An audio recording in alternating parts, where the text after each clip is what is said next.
Yes. You're up. Oh, and welcome everyone to our session 0 for Coyote and Crow.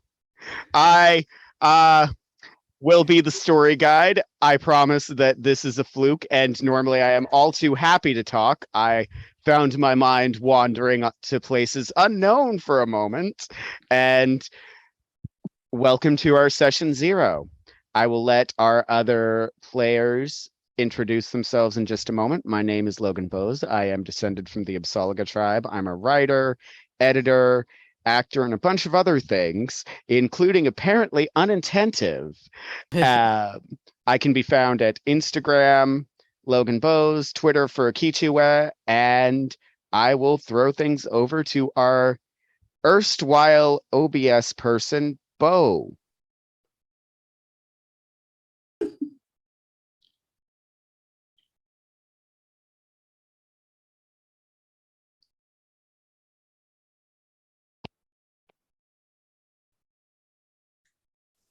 They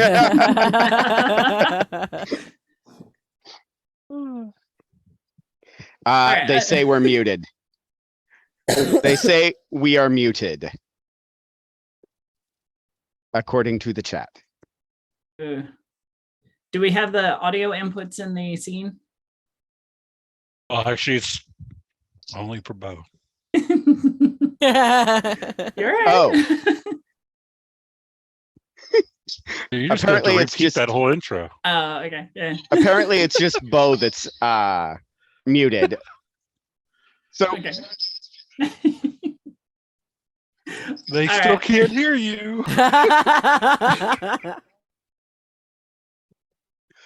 Go ahead, mistress. Yes. All right. I'll fill the gap here. I am Mistress Winter. You can find me on most social platforms at gmistresswinter. I am a writer, streamer, and just all around ttrpg fan. And I have worked with various groups, and I'm excited to come in with Cyber Nation Uncensored. It's gonna be great.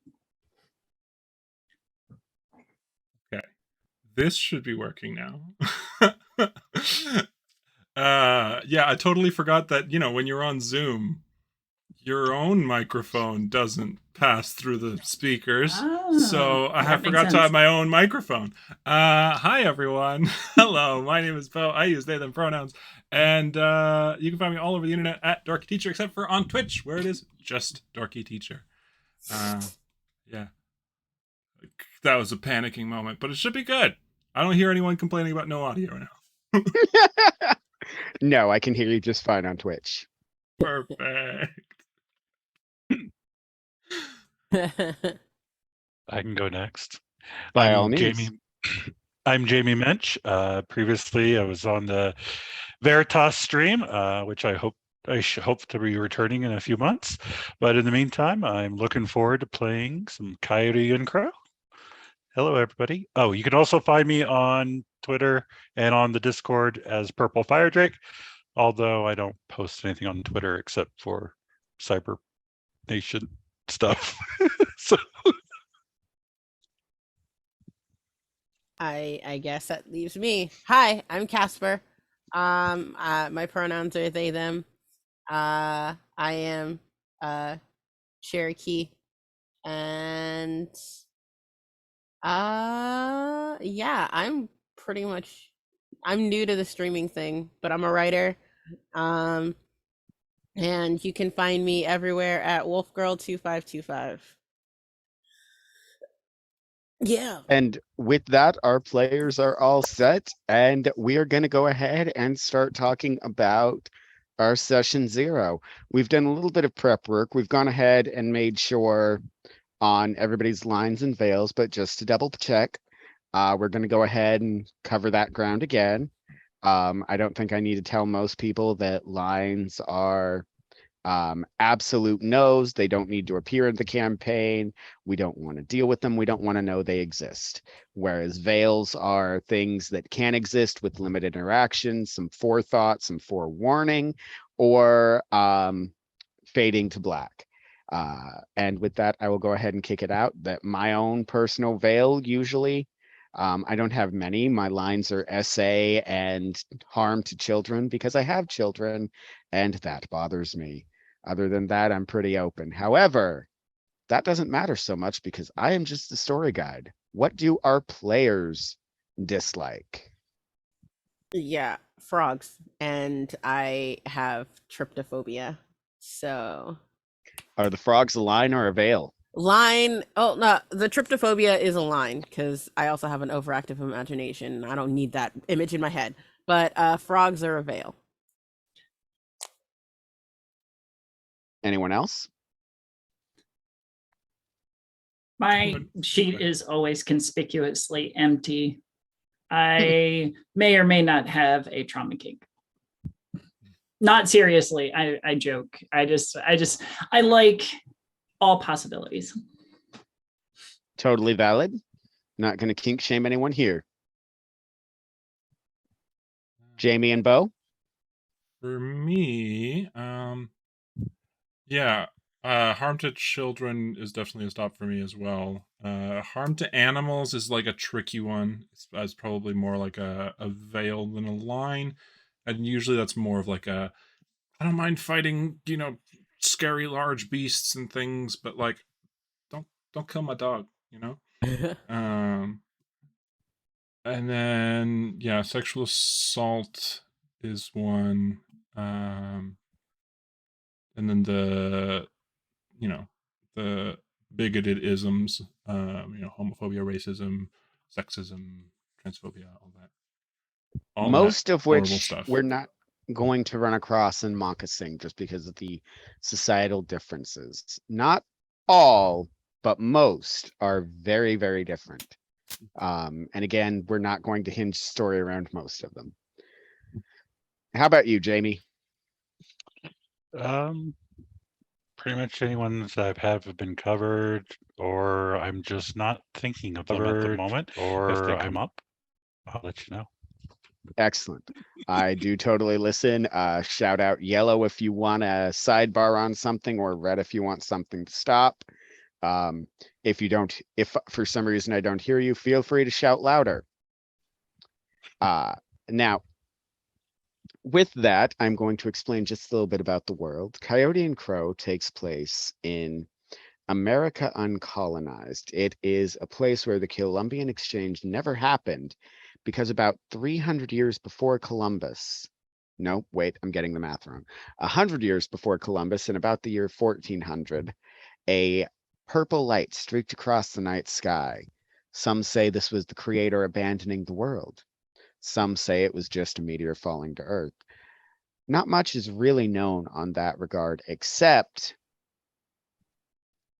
the earth heaved that night. The seas began to boil. The ice shelf began creeping further south, eventually swallowing all of what we know as Canada today.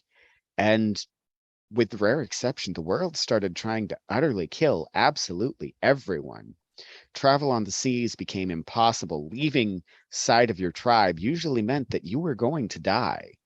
In this world, things were very, very different. Tribes rose, fell, merged, formed again, and we are left with a societal landscape that's very different than what anything we've seen or could think of, because while there are still tribes that we would recognize, the Dene, the Absalaga, the Salish, and various others, there's a bunch of tribes that never had a chance to form because of so many different things.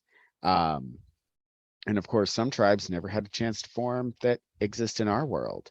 But the meteor brought with it a form of gift, because after it crashed, there was this weird purple stain that started appearing on plants, animals, and people. This was called the Adenati. And the Adenati brings with it some interesting things. What is it? Hard to say. There's a DNA component, a spiritual component. The philosophers and the scientists have been going round and round about it for literal centuries at this point. But with this world, technology had to develop very quickly. As such, it's now about the year 2250, as we would reckon it. Not that it's reckoned in the same manner. And only within the last 50 years has the world really calmed down.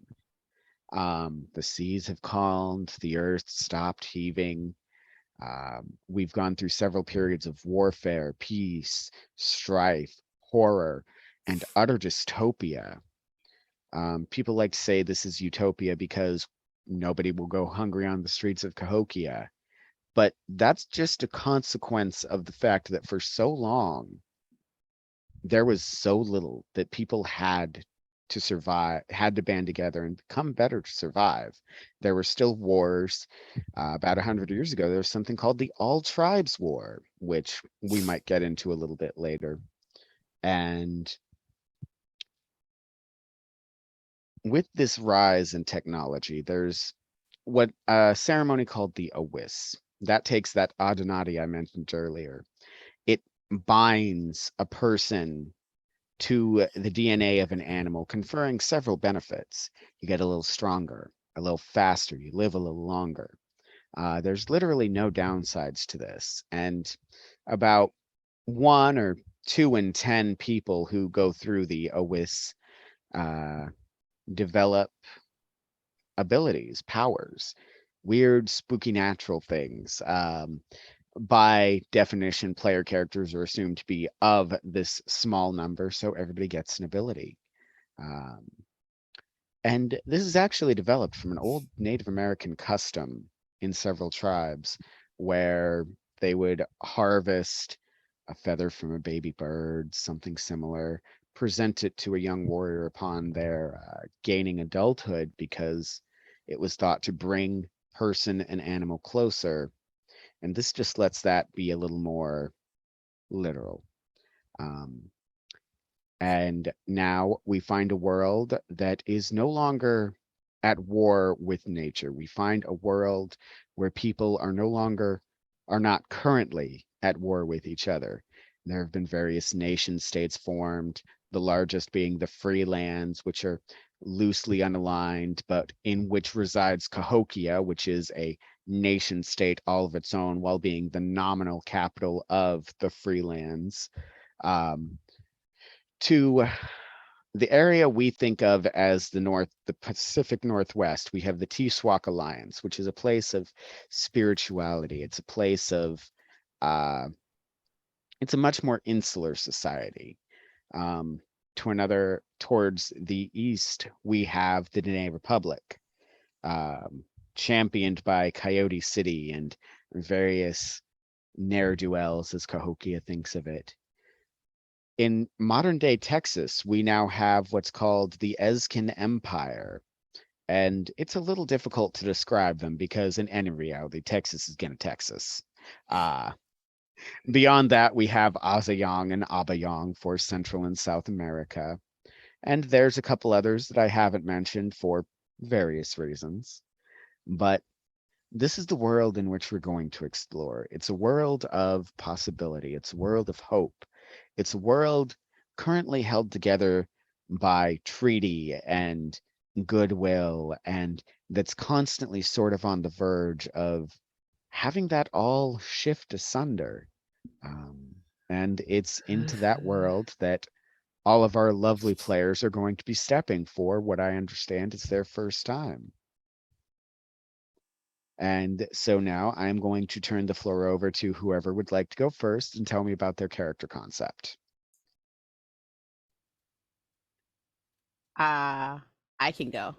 I don't have a name or an age or anything personal like that. But I did have an archetype. Like I had this idea of them being like a whisperer, or this Okay. type of person who like talks their way out of trouble. With like a Path of the Raccoon kind of like situation. I don't know what their motivation is. I was also looking up stuff because I'm trying to reconnect with my Cherokee roots. So I was thinking they would be like the long hair tribe or whatever, the strangers was I can't say the name. And they are like asexual. Their pronouns are they, them. And they would have like either comp skills or cybernetics. And that's as far as I got. That's okay. It's really early in the session. We got plenty of time. If you want to look at a name, there's a Chahi name generator, which I can drop in our Zoom chat if you'd like. Yes, please. Chahi being the trade language that developed between the various places in this world. I'm going to go ahead and grab that. There's nothing wrong with that concept. It sounds wonderful. I am going to take the opportunity to talk a little bit about paths and archetype. Paths are when you go through that ritual into adulthood, you choose a path. You cannot change this. Essentially, it is choosing the type of animal to which you are bonded. The bison, the coyote, various others are the most common in Cahokia. Other parts of the world have different things. Who knows what kind of animals the strange people of the Dene Republic venerate, for instance. There's also the archetypes, which Casper was talking about. Whisperer. Archetypes are a little bit similar to classes as we would know them in 5e, except they tend to be more social roles rather than power packages. A warrior is not just a soldier or a town guard. Yes, those could be warriors, but the sanitation worker who devises the strategic plan to go in and deal with this efficiently and head on is also a warrior. The librarian who decides that they are going to make sure that the books get returned promptly and on time, and the library is a place of quiet, is a warrior. That's a little bit about that. So who would like to go next? I can go. Go ahead. Okay. So my character's name is Nadi, I guess. Nadi. Mm-hmm. She's 18. She, her pronouns. Motivation is curiosity. So per the book, she strives to learn for learning's sake. She's moved by knowledge and can't resist a closed door, a locked box, or an unanswered question. So she's young, very curious about the world, and just wants to get out and learn more about the greater world. Her curiosity partly becomes from her parents, who were both scientists. She is the only child. Path of the Owl, I chose. And I had a couple of gifts and a fear. I had a gift, Digital Savant, and which gives her a bonus for computer skill checks, and Afraid of Heights, because I'm partly afraid of heights. I know that she pain. is a level 2 Afraid of Heights, which is a negative to checks involving heights or whatever. Yeah. So that's I did also take an ability of Eagle's Insight as the one I had selected. But Excellent. past that, I have not finished. But that's all what right. I got so far. I didn't expect anybody to come with finished characters tonight. We've got a lot of time. And what archetype is Nadi? Oh, sorry, I didn't say that. Tinker. Tinkerer. Okay. Excellent. Yeah, so she's focus. She gets a +1 to intelligent. You know, they're the makers, scientists, engineers, carpenters of the world today. So wonderful. Nadi sounds great. We will double back and see if you have any mechanics questions in just a minute. Who wants to talk about their concept next? I'm gonna pass it over to Bo, because how I shape mine may be influenced by. Why would you do that? You know exactly how many characters I have. I have do. 4. I have 4 characters ready to go. Or not full characters, but like concepts. So the rest of us don't need to be here. You're good to go. No, I'm indecisive. Everybody just pick one of Boese. They are a party unto themselves. I'm just indecisive. And I was reading through and I was like, well, this could be fun. Ooh, but this could be fun. I want to try them all. So okay, I'll start. Mo. Okay, hold on. Tell me about. Go ahead and tell me about a couple. Tell me about whichever one strikes your fancy the hardest. Okay, I mean, I'll do my 2 favorites. By all means. So, one of the one that intrigues me the most has a motivation of curiosity, and they are driven to explore the stars. There's a bit in the book that said that basically nobody has a particular interest, or not very many people have an interest in exploring the stars. That is the realm of the Great Spirit, and I haven't figured out exactly why. Even if I have, I probably would keep that secret. But the why of it doesn't matter. We're trying to find a way to get up there and see what's up there. And so, in order to get there, we have an archetype of being a seeker, because I feel like that works, and I feel like there's a relationship between spirituality and this exploration thing. I think rather than be more of like a scientist, I want them to be kind of trying to find some alternate way up there. And then for the path, I had a few options. Something flying, but I wasn't sure if it was anything like a specific one. Well, we can take a look at some options. Whenever the storyteller just like does that face and opens the book, it's like, well, okay. Thoughts there. Okay. We shall see. We shall see. So tell me a little more about this particular character. Okay. That's pretty much all I had figured out in terms of like mechanics stuff. I was going to figure more of that out throughout the session, but yeah, their whole thing is space is this place that is unknown, that we don't know anything about, and they want to be the first person to get up there. They want to see what's up there and find out what's real and what's not. And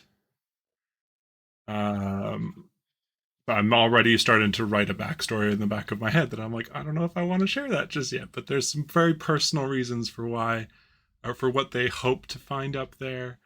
To see basically if their beliefs are real, because they're questioning that. Something in their life I'm writing this as I go.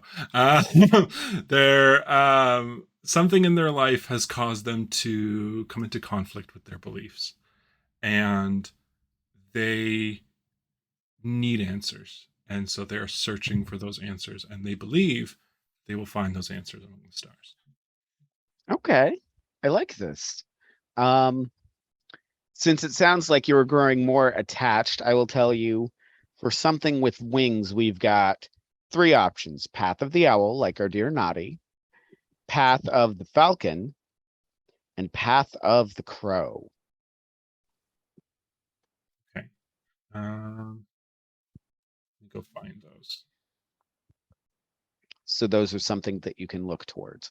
About how old was this character? Young. They were going to be, I believe I made them 19. Something like that. Yeah, I think I just specified young because I had a similar character that I was like, well, these are different in this way. Okay. Cool. Then we will let you take some time to think and look once more to Mistress Winter.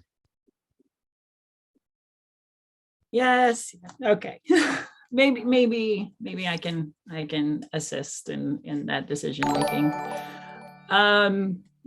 So I have settled on Nithin, a 48-year-old woman with the archetype of the healer, path of the fox. And that's definitely not because I have an obsession with foxes.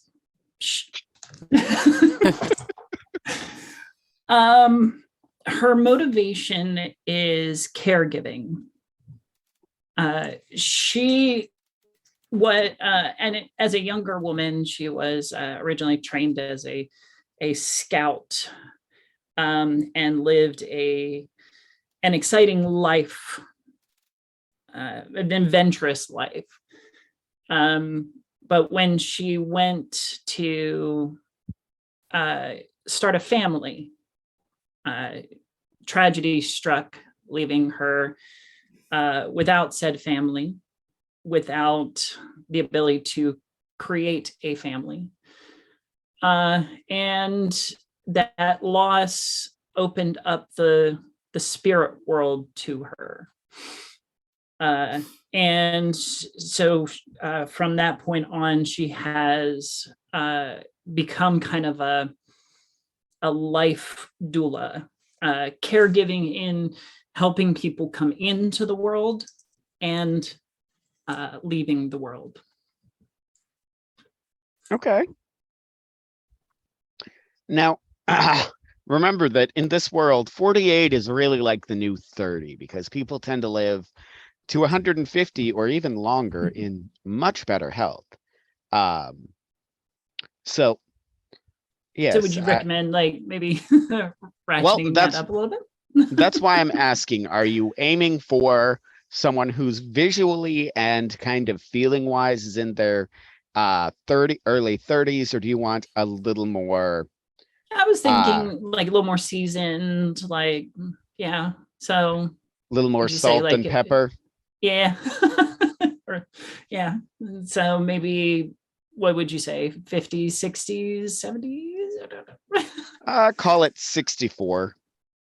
Sounds good. It doesn't change a whole lot in the way of stats. It just, yeah, melds you into the world. It's aesthetic. Yeah.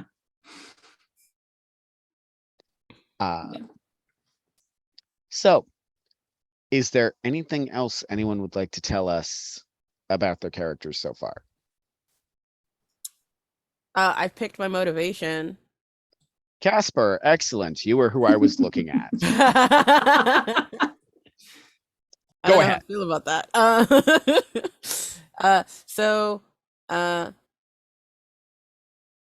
I also picked a name, but I don't know how to pronounce it. It's Anizi. Anizi. Yeah, I liked how it looked. Aneasy. Yeah.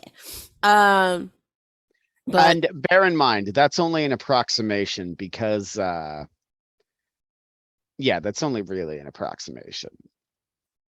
Nickname is Zizi. It's cool. Their motivation is acceptance. Okay. Because, like, I have this idea that they've been on their own for a little bit. And that's how they can, like, talk their way out of trouble. They're a very streetwise kind of person. Kind of like a raccoon. They play it really hard into their like path. It's like, yo, I got raccoons. Live my life like a raccoon. I will be a trash panda. It is fine. And like, so they kind of like, and I'm going with cybernetics more so than computer skills. Because like I like the idea that like they don't really have much in the way of like family or whatever, but what they don't have they can build. Like, look, I don't have like a brother or anything, and I really want a pet, but like I don't have any of that, so we just take all these spare parts and build me a robotic dog. It's cool. I don't want my character to have a robotic dog. I'm just saying. About how old are you looking at this character? I'm thinking this character is actually really young, like obnoxiously young, like 13 or 16. Oh Let's- boy, I'm just gonna be running around with like it's gonna be a daycare. Let's go with With my 16. 19-year-old. I was My like, yeah. 19-year-old, like, space!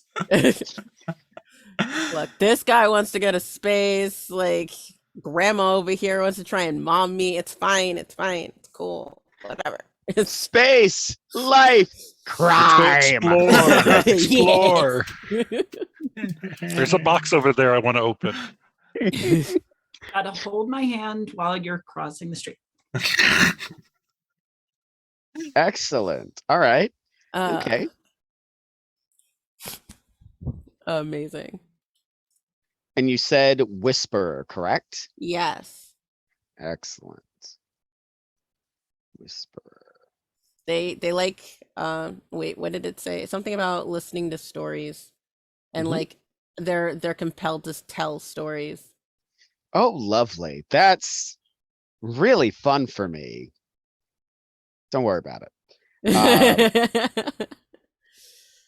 So with this group, the initial adventure is going to give you all the option to know each other or to come together through various means. Which is more appealing? I like the idea of us just like stumbling to like we're just a ragtag group that stumbles into each other. One group for stumbling into each other. Down I'm with good with that. stumbling into each other. Yeah. All right then. I like the idea Wonderful. that we could potentially literally stumble into each other as a starting point. That'd be fun. What is Okay. it with you youngins and just knocking over an old lady? All righty. So let's see, what pieces are we missing here? Bo, what did you say your path was? I hadn't yet, but I have decided to go Path of the Crow. Yes. Path of the Crow. Mm. Beautiful. So we've got a crow, a fox, a raccoon, and an owl. A crow, a fox, a raccoon, and an owl walk into a bar. That is I was gonna definitely a ragtag group. Yep, there is not a noble animal among you aside from maybe the owl, who is also the curious one. Noble, what's that? So yeah, we've got a group without an adult. That's going to be fun.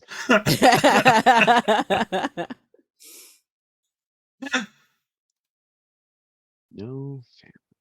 All right. No family. Okay. Miss Nathan. And you said Nathan's was she, her, right? Yes.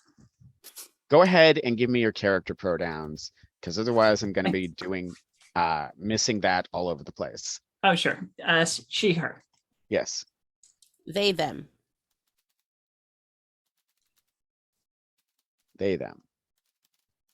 Bo? I also have a name for you. Please. Kichika. Kichika. Kichika. I can spell. Pronouns they, them. Naughty. Helps if I take myself on mute. She, her. She, her. Wonderful. All righty. So we've got the basics of our characters here. I want to talk a little bit more about why you are the way you are.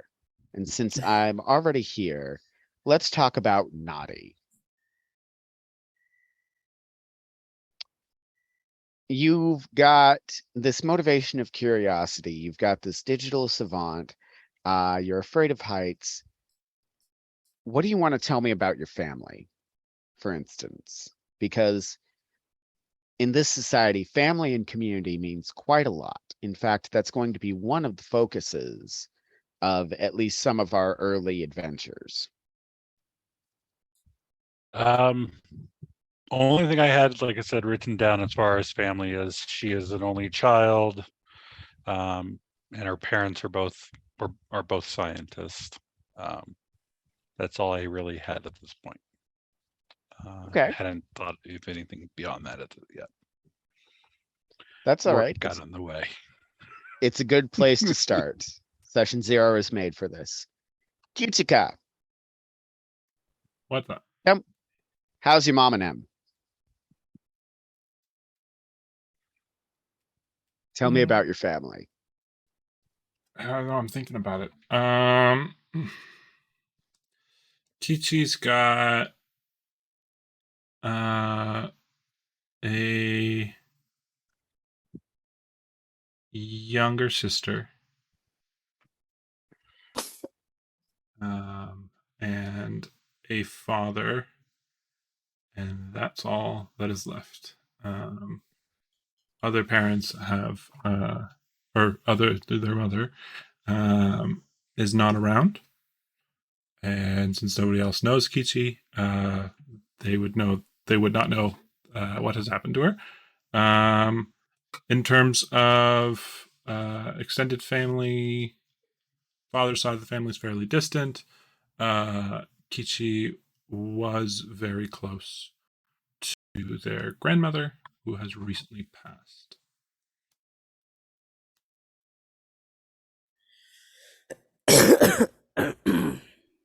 Why, yes, Casper, I will absolutely listen to you talk about anything else about any family you'll Oh want. no! I meant to hit mute. Okay, so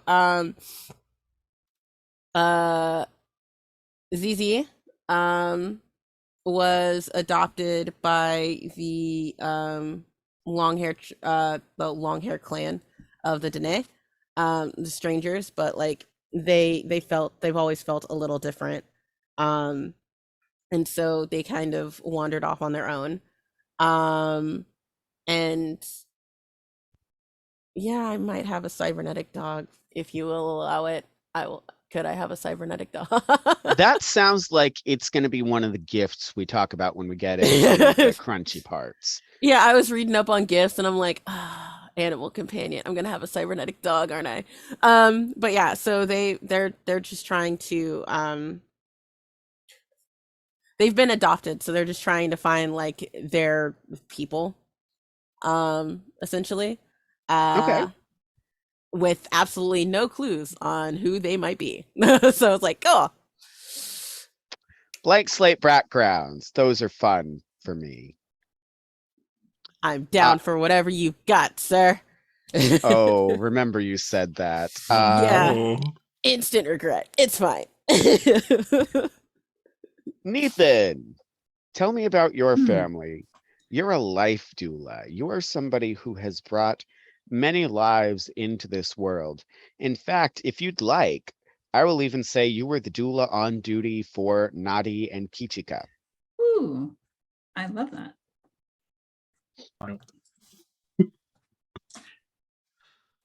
Freaking youngins. Anyway, yeah. Yes, I have definitely been part of this business or of bringing people into the world for many years, in part because of repentance for the thing that my family blames me for. I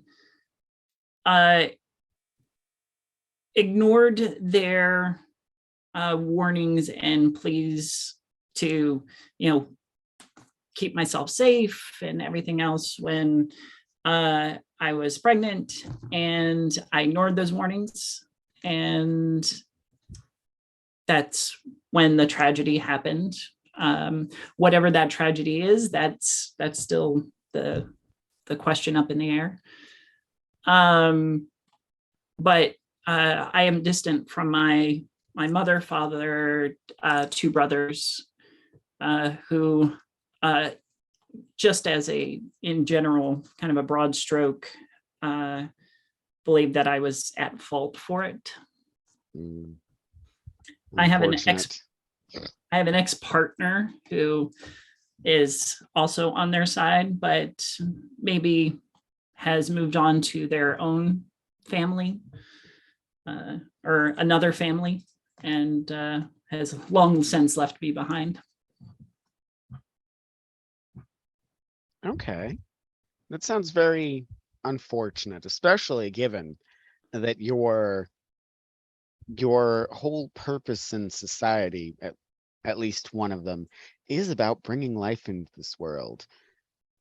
That sounds very tragic. How did Nathan deal with that? After the tragedy, I definitely turned to meditation and kind of communion with the spirits. And that's kind of how I discovered that I have a connection in that way.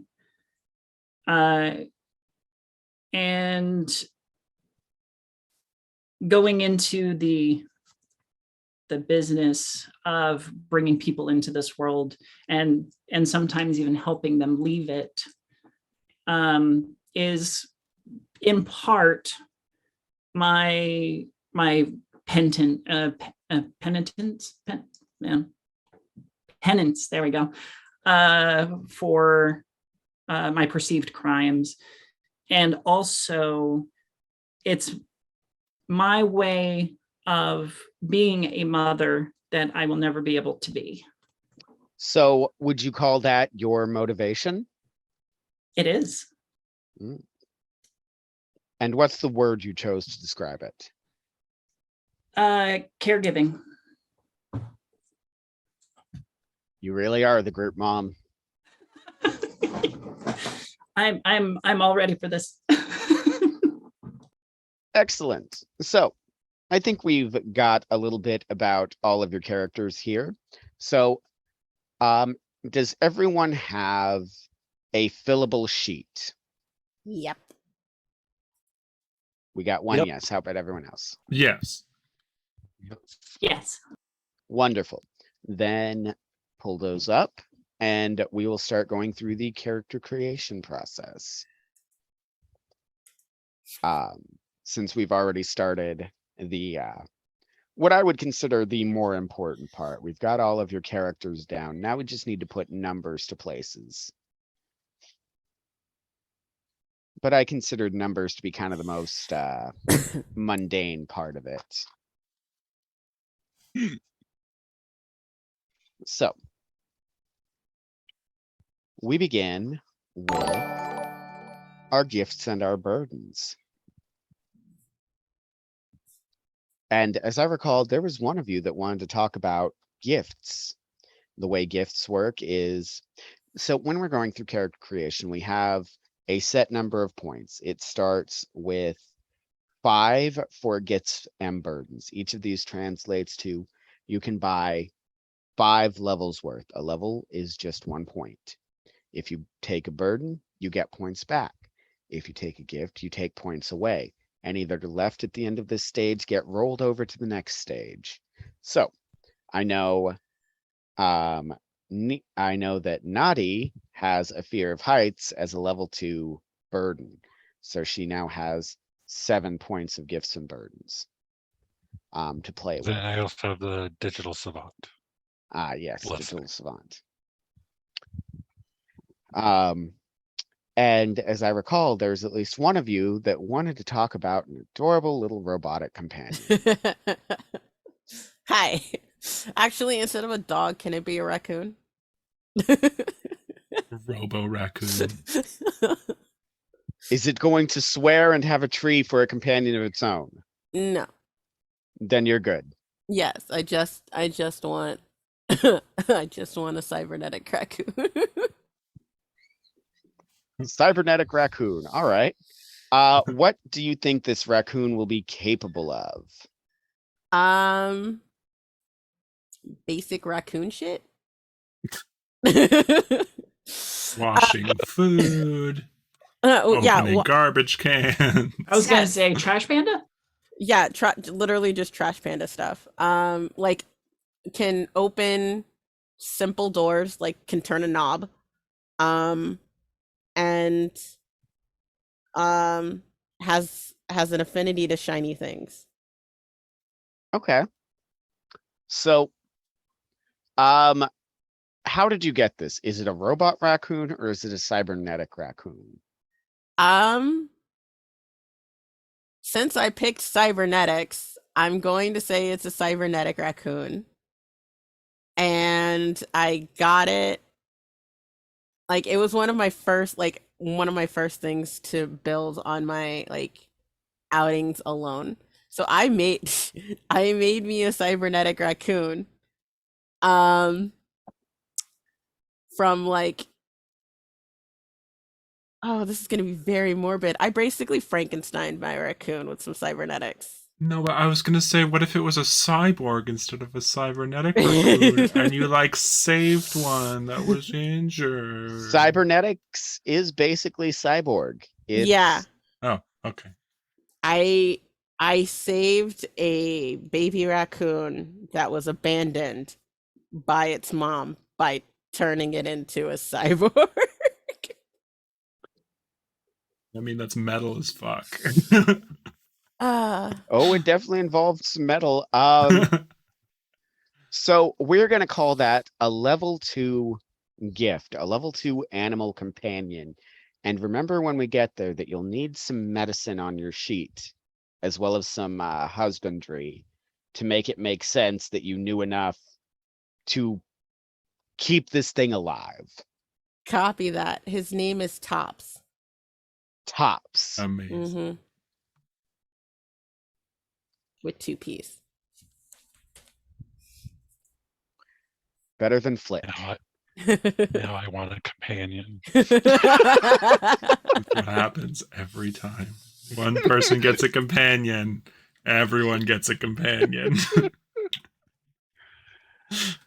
Well, remember, we've got a whole big story. So even if you don't want one at the beginning of character creation, we can get one diegetically. Yep. She doesn't have one right now, but yeah, she might be looking for one at some point. So the reason I asked you all about family is because family could be a gift or a burden. Family could be a gift if they're really loving and supportive. If you've got a grandmother that you could go to for advice, if you've got a place to stay, because it's pretty common to have multi-generation households in Cahokia. In fact, I'd say it's the norm. You have 3, even 4 generations living together, even more with the expanded lifespans. So dwellings tend to be pretty large, but pretty full of people. So with that in mind, remember that family could also be a burden. That cousin who keeps getting into trouble and it's never really their fault, but it's never their fault, so it's always their fault. That uncle or auntie who always needs just a few kneesy to get through the day, you know? All of that. Or even a great grandfather who was known to be something unpleasant, or even was rumored to be something unpleasant. All of that would fall under burdens. There's a number of other things. This is the point at which you can really just kind of spitball ideas and see what they would end up as, because we've got a lot of options. We've got everything I've said so far. We've also got secrets. We've got curses, blessings. You could be from a more well-off financial family. This is where you would have that spiritual connection, Nathan. This is where you would have your addictions, although it's important to note there is no alcohol in Cahokia. There are other various things. Many things could be an addiction. You could get really into mushrooms. You could get really into gambling. You could get really into sex. For that matter, you could be really addicted to watching things on your second eyes, which is a societal taboo. It's just what pops up. So think about it, go through it, and does anybody else have anything, as you're doing that, I will look towards, Nathan, what level of spirit world connection are we talking? I was looking at a 2. So this isn't like, an everyday occurrence, but it does happen pretty often. Yes. Yeah. And it's a gift. It is. The ability to, I guess, speak with the spirits more directly on a regular basis allows me to impart their wisdoms in the course of my duties. Excellent. That leaves you with 3 more gifts and burdens. 3 more points for this section. What were you thinking? I actually also was thinking an ally gift of an assistant of some type. And as we were just talking, I was considering whether or not I'd change it a little bit, but because at first I was thinking just a typical, like almost apprentice who's following in the doula footsteps. But the possibility could also be that this is a spirit who's kind of latched on and is a regular contact. So I wanted to kind of talk that out, I guess. So that kind of spiritual companion is a possibility. Remember that spirits are a little more formless. We're looking at closer to they're a little more freeform, I guess I want to say. So what spirit is this and why are they helping you?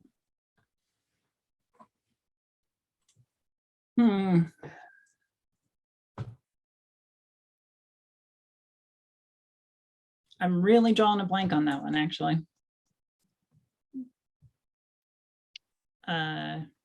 Well, you don't have to answer now, but I will also, if you were going to go the route of your assistant, your apprentice, the different levels of gifts and burdens would be, for one, they pretty much hang out at the office. They can't really come out and play for one reason or another.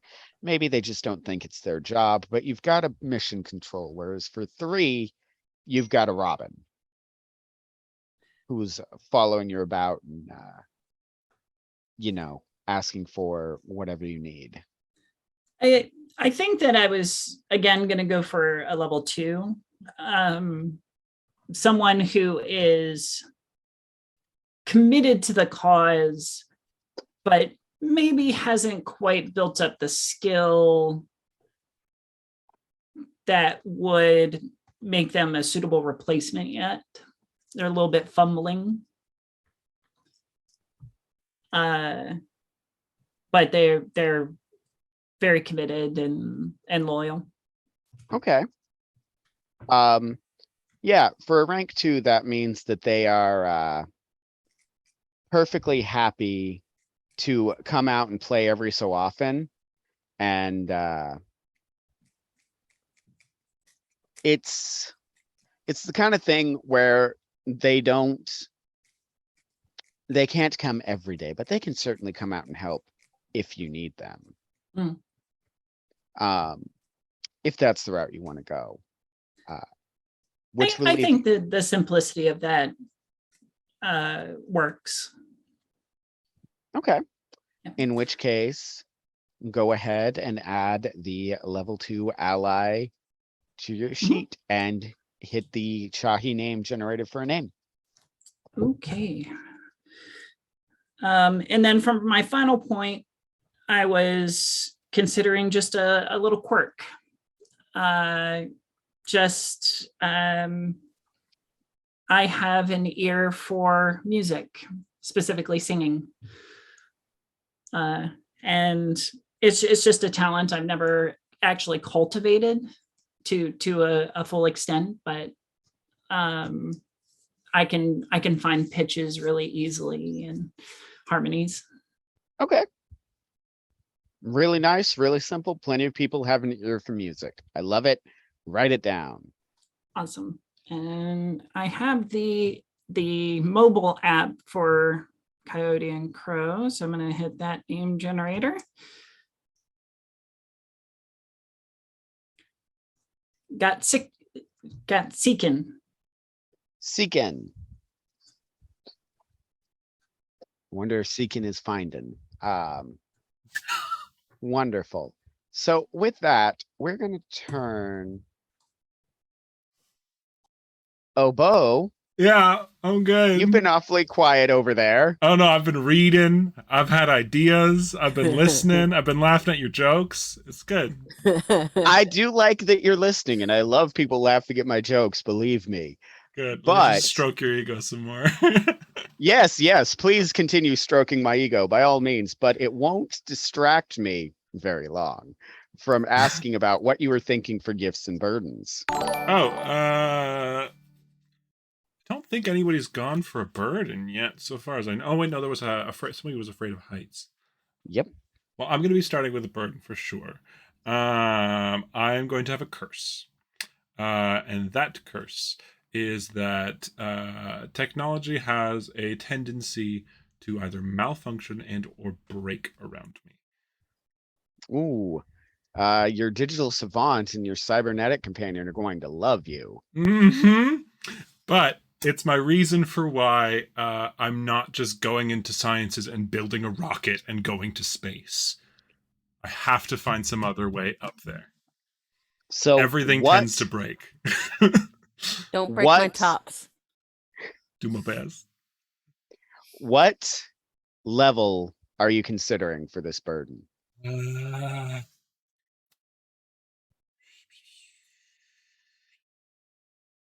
I got 2. I want it to be significant, but I don't know. Like, you'll have to guide me on how significant that would be if that's a 2.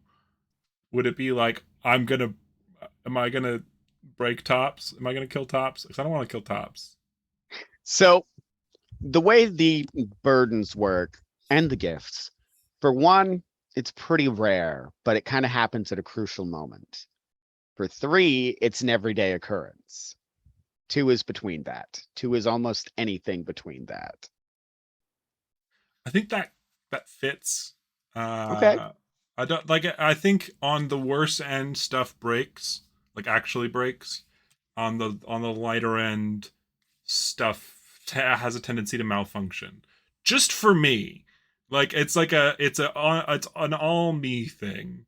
I don't want to like burden y'all too much, but like if you leave me to like man some machinery while you hand some stuff, it might break in a horrible way.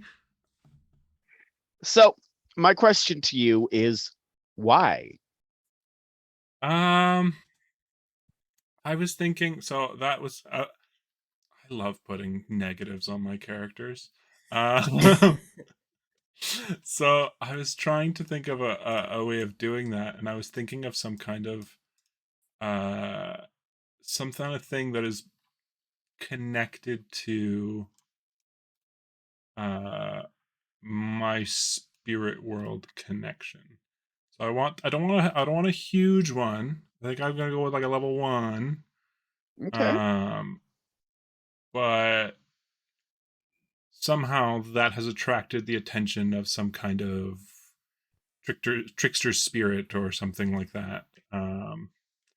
That likes to just mess with me. A trickster that likes to mess with you. Yeah, that kind of happens if you take Path of Crow. I think okay. So Spirit World Connection level 1. Sounds good. Go ahead and add it. Where is everyone else at? Have we got kind of our gifts and burdens? Do we need more questions? I have one question. Shoot.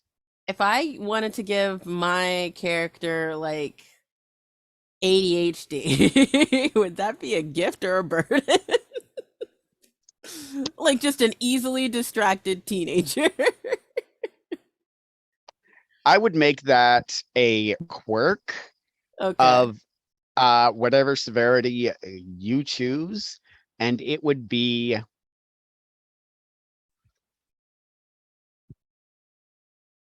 I would actually say take 3 points, and some of it's a gift, some of it's a burden, Okay. and you can divide that how you please. Awesome. Okay. You add 1.5 to your I swear to God, you try to take a 0.5, I will come for tops. I will come for tops in your sleep. You won't know what happened. All right, fine. No points. No 0.5s. Got it. Got it. I did want to circle back on the burdens thing. I was looking at potentially the family burden, like you were discussing. Mhm. Can we interpret her estranged family as a burden? We absolutely can. I'm looking at a 2. A 2 means that they will accept a phone call at a bad time, at an emergency, but they're not going to talk to you for otherwise. So yes. Okay. Awesome. Thank you. I was thinking the same thing with family. Being the only child, I would think make sure I'm off mute. Okay. Making my parents both really want them to follow their steps. And so they're trying to allow me time to explore my curiosity, but they really want me to partake and follow their footsteps in science, since I'm the only one left of their lineage, kind of thing. Okay. That sounds like a level 1 burden to me. Okay, that's what I was thinking. They're there, they'll help when they can, but you know. They're Like, definitely okay, going to encourage she's young you. for now, but come on, hurry up and decide. Do you want to go ahead? Oh, sorry. I was just gonna let you know. I did a 1-2 split for gift and burden. It's 1 level gift and 2 level burden. Excellent. Sounds good to me. What's your gift in it? Oh, that I am able to focus. Like whenever I have the ability to focus, I can focus on nothing but this. Hyper focus. Hyper focus is a gift. I don't care what anybody says. And your But burdens? my burden is also hyper focus. Lack of motivation for doing anything that does not bring me serotonin. Not speaking from experience at all. Hot in here? I did not ask to be attacked like this. I've done nothing but love you. Yet. We're now, all feeling it.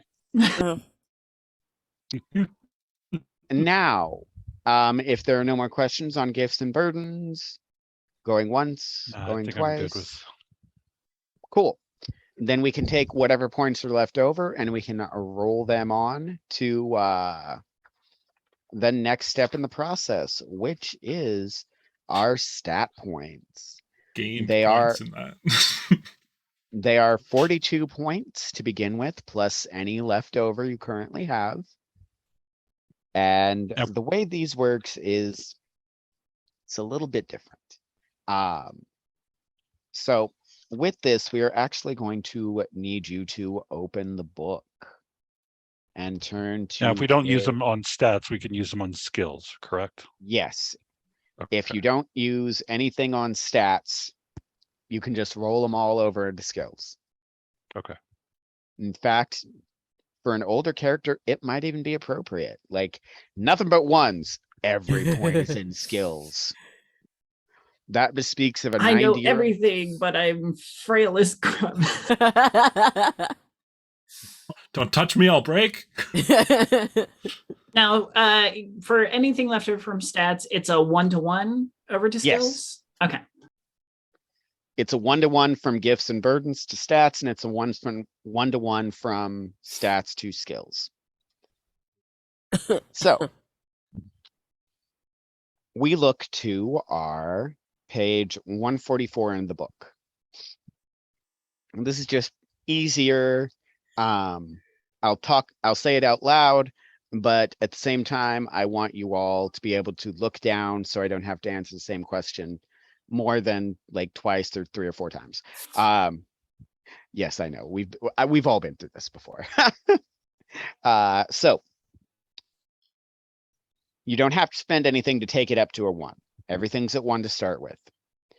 For 2 points, for a level 2, it costs 3, and all these are total. For a level 3, it costs 6. For a level 4, it costs 10, and for a level 5, it costs 15. Remember, these are all base. You add your bonus from your archetype at the end of this step, and that bonus can take you up to a 6. 1 is kind of frail, meek, very slow, that kind of thing. 5 is peak human. And then 6. average is 2 to 3, right? Is what they Yes. were saying in the book. Precisely. I will remind you again that there are no dump stats in Coyote and Crow. Everything has a purpose. Everything could come up. So go through. You've all been talking with me about your characters, so hopefully you've got a pretty good picture of them in your head. And you've got your points to play with. While you all are, yes, I like to use Google Sheets when I go through, because that way it's really easy. Just equal sum and go from there. But while you're all doing that, I will explain a little more about the technology level to our lovely audience. Don't hesitate to stop me if you've any questions.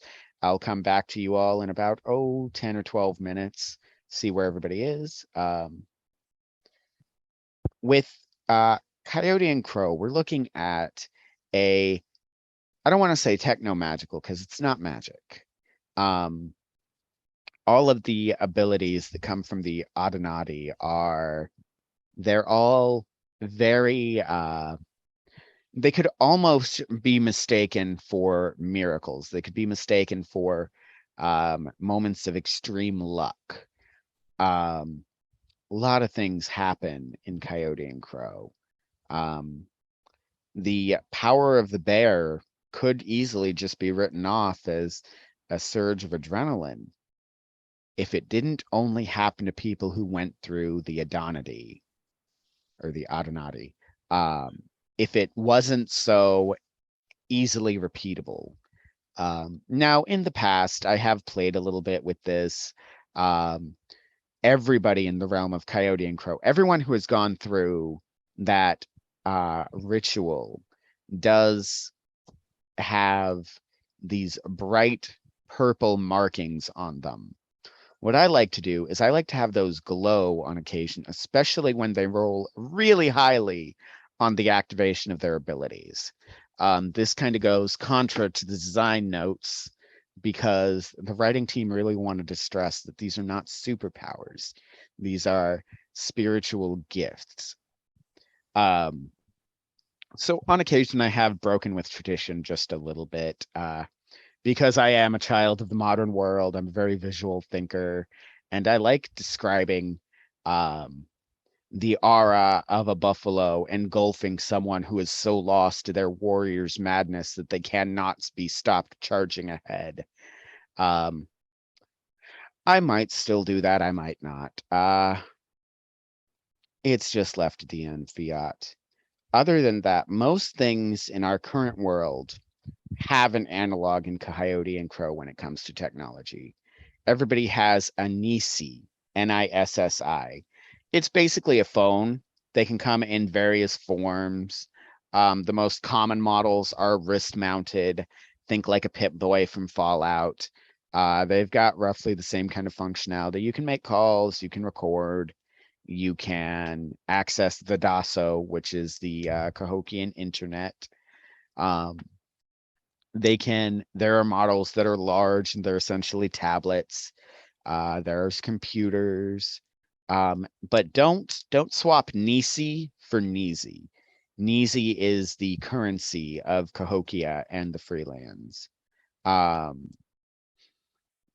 And it's just come about as a matter of, well, it developed from the trade system because eventually most things do. Now, because so much technology had to go into keeping society alive when the entire world was trying to kill it, after nature has calmed down, and to be very clear, while the areas in and around the city are pretty safe, there is still a ton of wilderness. There are things creeping in the darkness that have no names. Old legends are coming out and revealing themselves to be very true. New legends are being made every day. There are all manner of things dark and mysterious still to be found in the world. There are trails and Yutsu barges. There's travel options. Most people don't have the need for like cars. Again, cars were never a thing in this reality because cars come from the combustion engine. The combustion engine is a kind of offshoot from gunpowder. And because gunpowder was never there, there was never a combustion engine. Instead, most technology works off of Yutsu technology. It's gravitic, it's electromagnetic, it's also just plain magnetic. There's essentially magnet trains that crisscross Cahokia.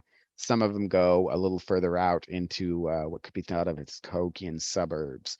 There's Yutsu barges that travel between distant cities, typically only within the same area, but there are some cross-nation routes because dignitaries and people, families, even within this group, it looks like we have at least one transplant from another region in ZZ, who comes from the Dene, so likely from the Dene Republic, at least originally.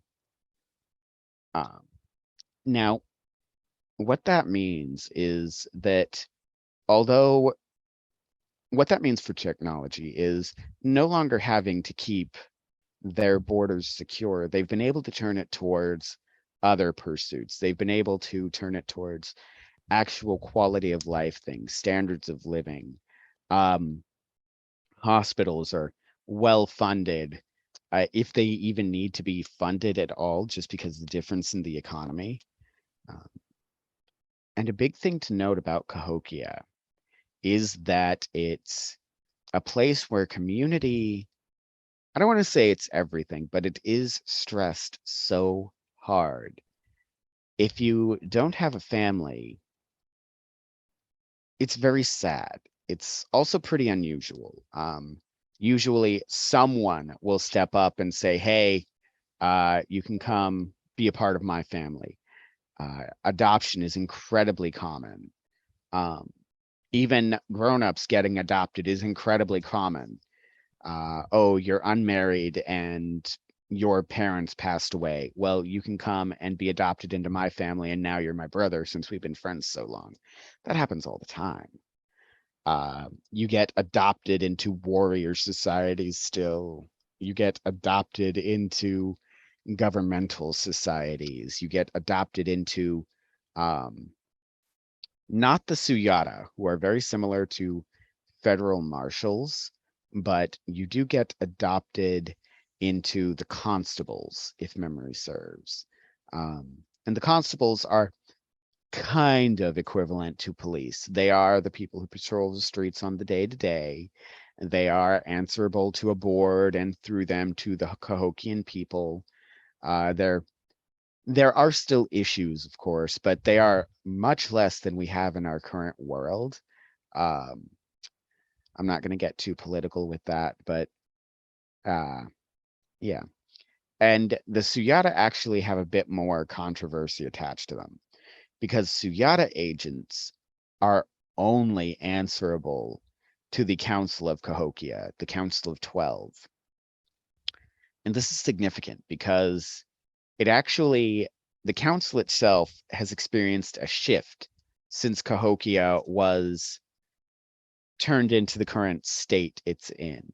Originally, the Council of 12 was made up of a representative from each of the 12 most powerful, prominent tribes in the city and the region. But in the modern area, we have the most powerful families, and that can mean a lot of things. So a lot of these positions are inherited. You've got fathers passing to sons, mothers passing it on. You've got all manner of things. And this is the ruling body of Cahokia. They are answerable to the people, yes, but it's really hard to replace a council member. And they're not all saints. And the council definitely have their pet Suyata. Different members of the council have pet Suyata. You could have a Suyata who's working for a very shady member of the council and ends up being incredibly shady because of that. Without really ever having to answer. But not that that's come up in a system or anything. But I will go ahead and check in where everyone's at since most of you seem to have leaned back in your chairs. Are we all good? I'm good. I think I did the math right. Double checked my math. I have 2 points left. Awesome. Jamie?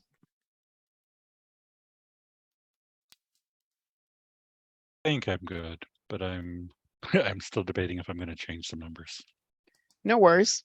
You can go ahead and change some numbers. Because actually, yeah, you can go ahead and change some numbers. Do we need like a 5-minute break for water, bio breaks, or anything? I'm good. I'm good. We're at about an hour and a half if we want to take our break. That's why I'm offering. I will explain how skills work, and then we will go ahead and take our break. How does that sound? Okay. Excellent. So skills are very similar to stats. They are not between the others. They're 1-to-1, as in if you've got 2 points left over, you've got an extra 2 you can add to your skill total. You start with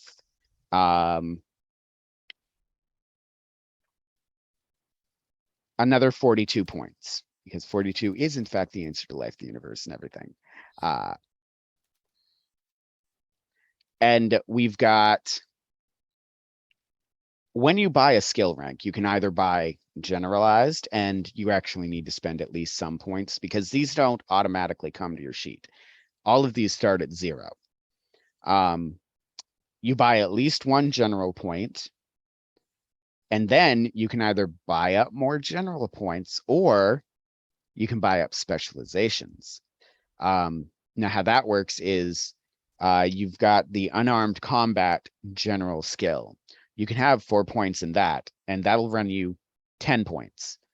Or you could have even a single point, which costs you 1 in your unarmed combat, and then specialize in wrestling for 4 points, which costs you 6.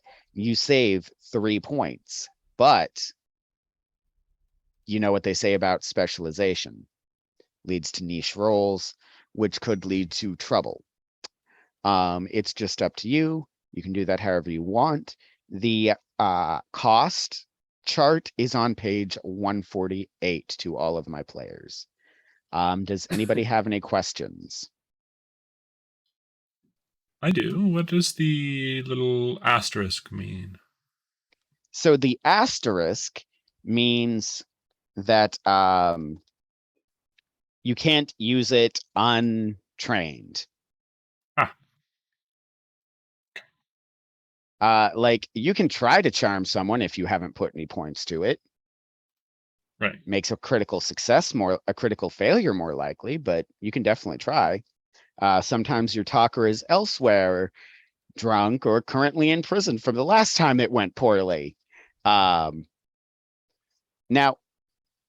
yeah, that's what the asterisk means. You can't use it untrained. Any other questions? In which case, let's go ahead and take our break. We'll be back in about 10 minutes. Sound good to everyone? Excellent. We'll be back.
Hello and welcome back, everyone, to our session 0 for Coyote and Crow.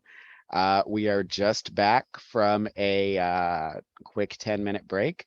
Most of our players have been working on skills in the background while we've been away, and we're going to get back to them. But Bo had a really interesting question, which I want to hit where everyone can hear. What was that question, Bo?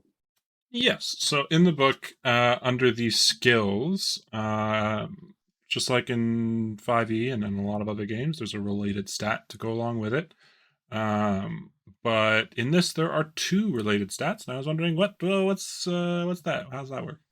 So, when you make a skill check, and every roll in this is hello, Arclight, good to see you again. Every skill check, every roll is a skill check. Brushing your teeth could be a skill check.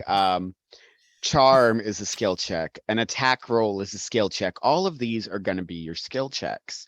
How that works is, so long as you're trained, you can use whichever of the related stat is higher.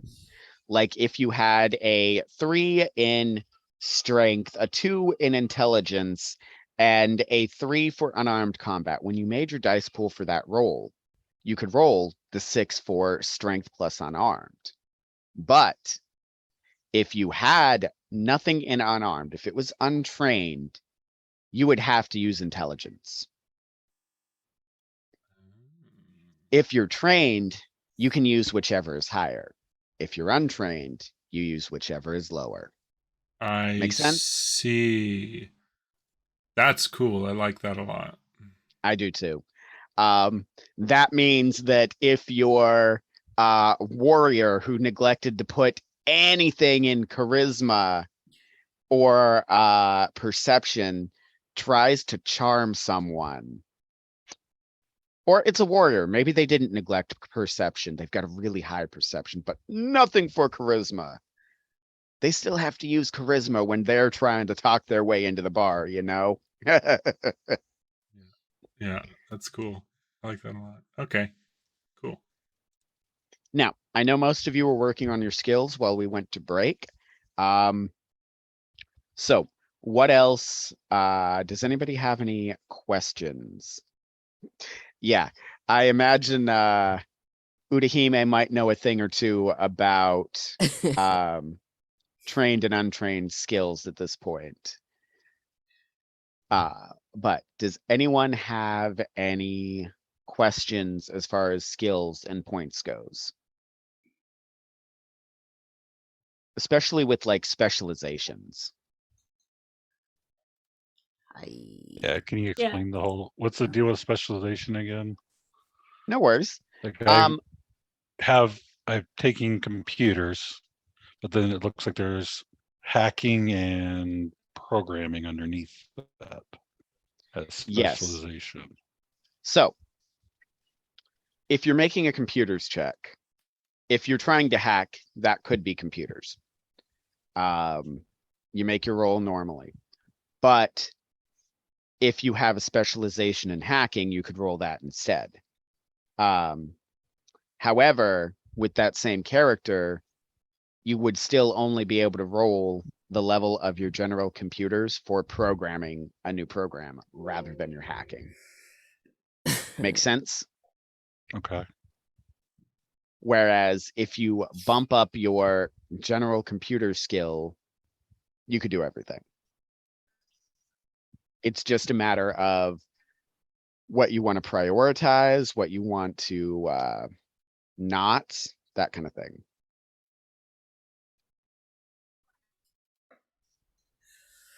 There we go. And yes, you could have multiple specializations. You could pay for everything separately if you so chose. The one caveat is that a specialization must begin higher than the general skill. Oh, okay.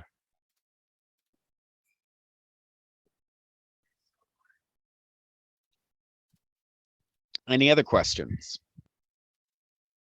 This might just be the sheet, but if I'm taking a specialization in first aid under survival, and I've got a 4 stat and a 4 rank, it's totaling a 6.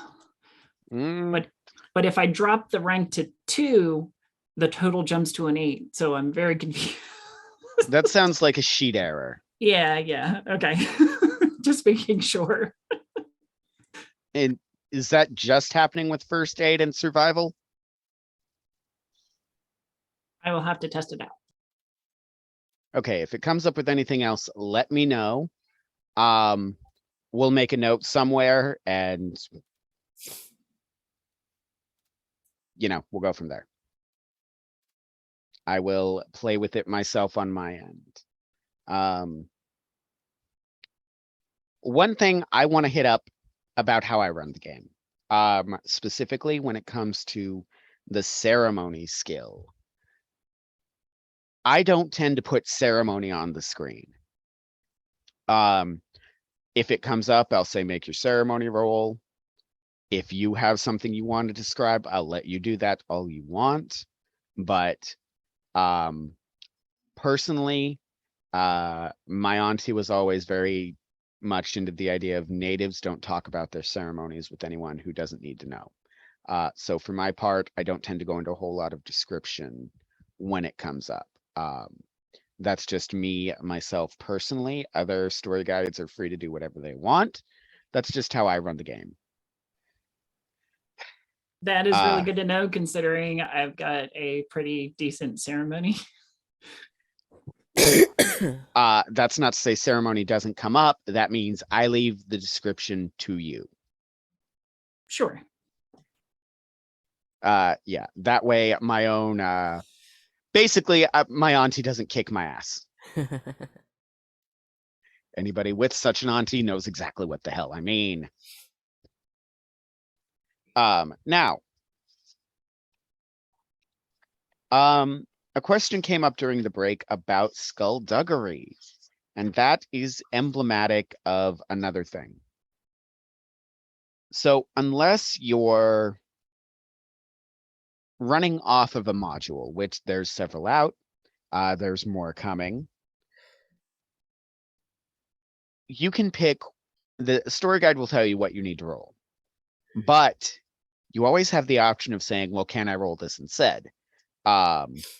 And skullduggery is a really great example because it does have such a wide variety of things under its heading. There is some overlap with like deception. There's some overlap with stealth. There's some overlap with a couple others. And while it's always incumbent upon the story guide to make the last call, it shows how the narrative of this game is very important. It shows how the numbers aren't everything. Your numbers definitely matter, but what really matters is how creative you are. And that's just another little aside. Yeah, it was Komeha's favorite skill, wasn't it? Because even though she was never the party face, people kept deciding to shove her up to the front. There's a reason I keep making the example of the warrior who neglected charisma. Now,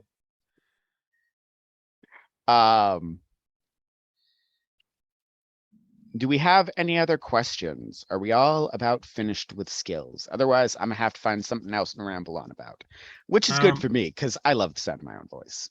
I had a question. So,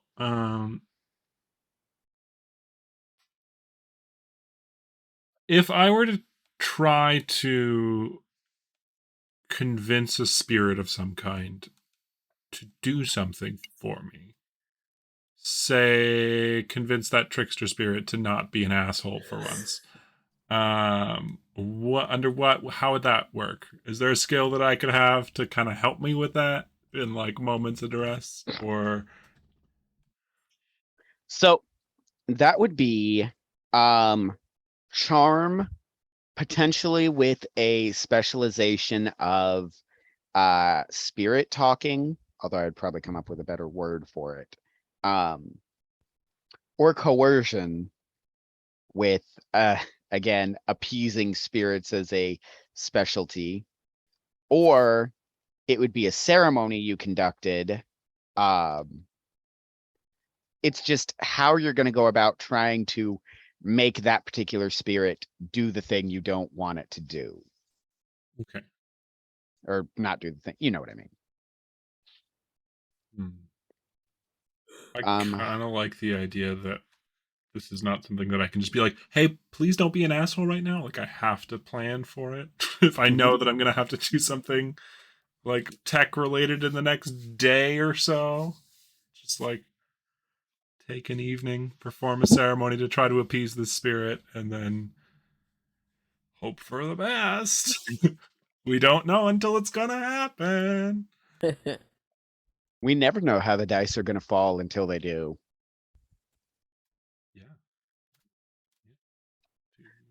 So are there any other skills or any other questions about skills?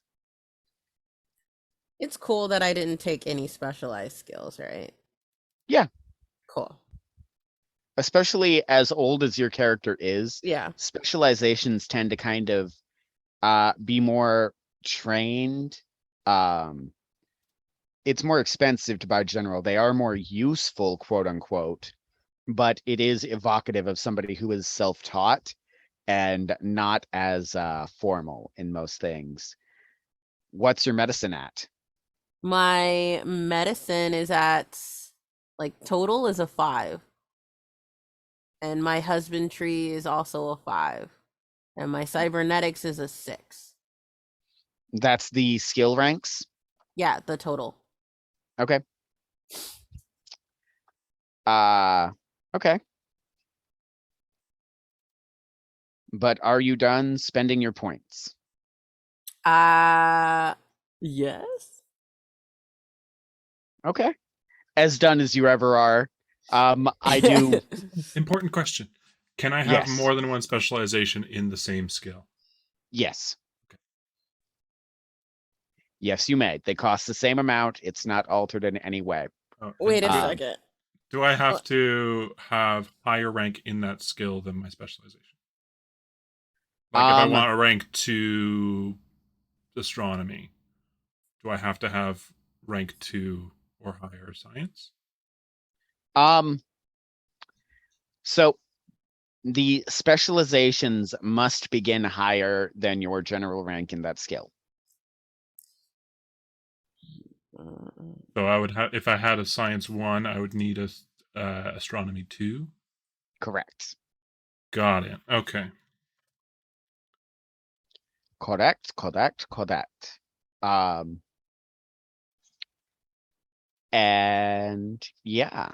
Now I'm changing things because the way you asked the question. Dang. You're welcome. What can I say except you're welcome? And I was going to say, do remember that as tempting as it is to go into this with the same idea of D&D, and we all want that 18 and that +4, it's nice to leave yourself some room to grow. Even with skills, that 5 and that 6 are top of the line, top of the world. People come to you from all over to seek wisdom from your guidance level of ability. And if you're trying to play the child prodigy, because I know most of you are children, quote unquote, or teenagers, totally fine. That's the character you're going for, by all means. I'm 18. I'm legally an adult. Look, I'm not skilled in a lot, but what I am skilled in, I'm skilled in. Everybody else is having a discussion about how to handle a thing. She's chittering in the corner with her raccoon. Every solution. I think I've got my skills. Excellent. Every solution is just, I'm gonna make a part of my raccoon bigger. Eventually, you're all riding around on this giant mech raccoon. Hopefully, my math is right. Don't tempt me. If your math is right, don't worry. We'll make sure that your organs go to useful purposes because we're going to kill you. So it's all going to be good. If my math is right, you're going to kill me? Okay. Sorry. Yes, because I hate Dang. good math. I kid. I Well, meant if your it math has is to go wrong, with we're my- going to kill you. It comes with my career as an accountant. I have to have good math skills. Oh, then yeah, they actually might kill you. No, I'm not going to fault anyone for a point or two missing. I'll look over your sheets and look over your math. If Oh, well, something then is here, let me wrong, add a few more. that's why I said I will look over it. If you make a mistake, it's one thing, but if I look and see 5, 5, 5, 5, 5, 5, 5, which No I have fives. seen in another game, then I'm gonna have questions. Well, a 5 int, but no other 5s. Totally fine. No, just you make a mistake and a point or two. I don't care. We all make mistakes. I will ask you about it and we'll go from there. I got a 4 rank, and then I've got 1, 2, 3, 4, 5 different skills that are a 3 rank. Oh, wait, the ranks? Yeah, my biggest rank is like a 3. Oh, yes. I was talking about ranks, not your overall dice pools. Oh, yeah, no. So, yeah, Yeah. my biggest rank is like a 3, not a 6. We're good. Okay, yeah. Yeah, that's fine. Yeah, my total for computers is a 9.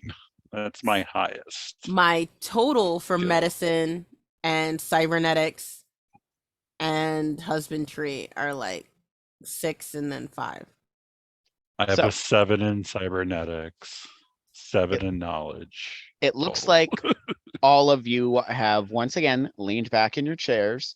So that tells me that most of you are finished with your skills. Am I right? Yes. Sort of. For Excellent. the next 2 seconds, yeah, and then until I find something I want to change. That's fine. But it does mean that we can move on to our abilities. And this is the fun part. Well, I mean, this is all fun for me.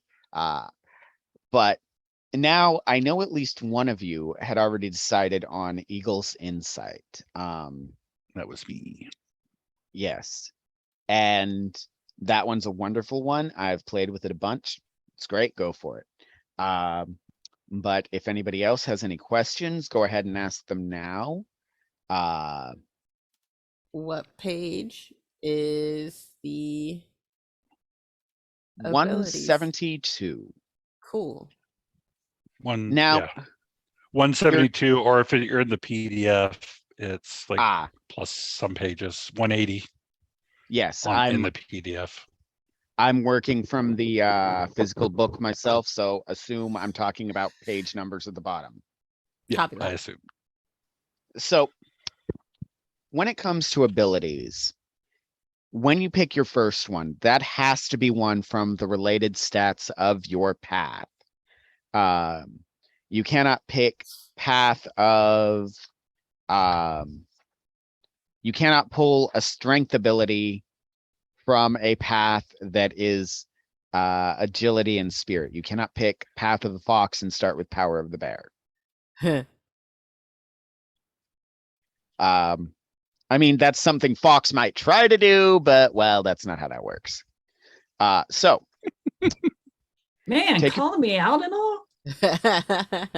Yep. I mean, I could just as easily have said Crow, but let's face it, Fox is a little more likely to try that than Crow. So take a minute and go through. If you have any questions, go ahead and ask me. Again, there isn't a bad power, not as far as I'm concerned. Maybe I'm a little biased, but they've all got their uses. I've played a lot of Coyote and Crow in a very short amount of time. And the uses people come up with are incredible and leave my jaw hanging open. So often it makes me upset. I love it, but it's like, I wish I'd thought of that. Of course, then it goes in the vault and it gets used against every group I have in the future. But what are you going to do? And a lot of these powers have two different uses. They have walk around uses and in encounter uses. So do take your time and go through, and while we do that, I am gonna turn to Naughty because Naughty already picked Eagle's Insight, and that means that I can just pick on Naughty as much as I want for the next few minutes. But maybe I was reconsidering. Okay, yes, go ahead. Go Are for you it. reconsidering? No, no. I like the idea of Eagle's Insight, especially since I took a high intelligence. I think that one's going to be good. So yeah, I'm going to stay with it. Okay. What drew you to that? Well, the fact that I can spin, well, it says, so that allows my sudden keen insights into the situations and things and opponents. Basically, I can use a point of, I can spin a point of mind, which my mind is 11, to substitute my intelligence for any other stat when making a skill check. So since I do have some lower stats, it's like, substituting a 5 for a 2 sounds pretty good. That's harder to do with some than others. Yeah. You can't really you can't really make a single attribute dependent character in this game. Yeah. And I think I've already discussed this with you guys previously, but maybe not everyone in the audience knows. So I will take the opportunity. Actually, first no, everybody still looks like they're working. So I'll take this opportunity to talk about life and how it works in Coyote and Crow. So you've got 3 life bars on your character sheet, essentially. You've got body, mind, and soul. And for numbers, they're just the total of your strength, agility, and endurance, and your intelligence, perception. Say what? Which is body for the first one that you mentioned. And then you've got your mind, which is intelligence, perception, and wisdom, and your soul for spirit, charisma, and will. And each of these, if any of them go to 0, you are considered unconscious. If any of them go below the toughness stat in that column, so endurance, wisdom, or will, if they go to the inverse of that, you are considered to be dying, which is a bad thing. Once again, there are no dump stats in this game. That means that if your endurance is a 3 and your body goes to -3, which is really easy to do, you're dying. Now, death is voluntary in this game. What that means is that with the rules as written, if you go to that -3, you only die if you, the player, agree that your character can die. Some story guides inevitably are going to say, oh no, if you go to 3, you're dead in my game. Well, that's up to them, but that's not how I'm going to run it, because we've been playing this game long enough to know, or at least role-playing games long enough to know how narratively unsatisfying it is to just die randomly. Yeah, it's true to life, but it's boring. You know, you don't want to die because you don't want to die because a bunch of bandits decided they wanted to ruck up on you for your candy. You know, it's not fun. That's all these arcs that you were hopefully building, just cut short with. And now we got storyline blue balls, and nobody wants that. We need some plot armor, you know. Everybody has a little bit of plot armor. You were gonna say. Where is your mind? No, it's fine. It's, I kept going with the blue balls metaphor. Bo was thinking about that sweet, sweet narrative release, just building to You're that damn right I was. perfect climax. Climax? Just, I'm a big fan of story arcs. I am I'm a big too. fan of story climax. Yeah. I'm a big fan of the long, fulfilling story climaxes. Anyway, before we get too far afield,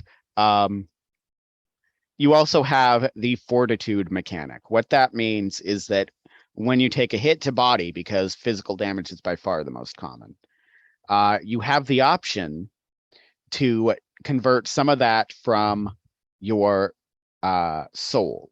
You can take, if you've got 4 body and you've got 8 body damage coming at you, you can take and choose to take 5 from your soul so that you only take 3 body. And maybe it just leaves you with 1 soul left. And if something else pings your soul, you're going to die or be dying, be unconscious. But it's an option.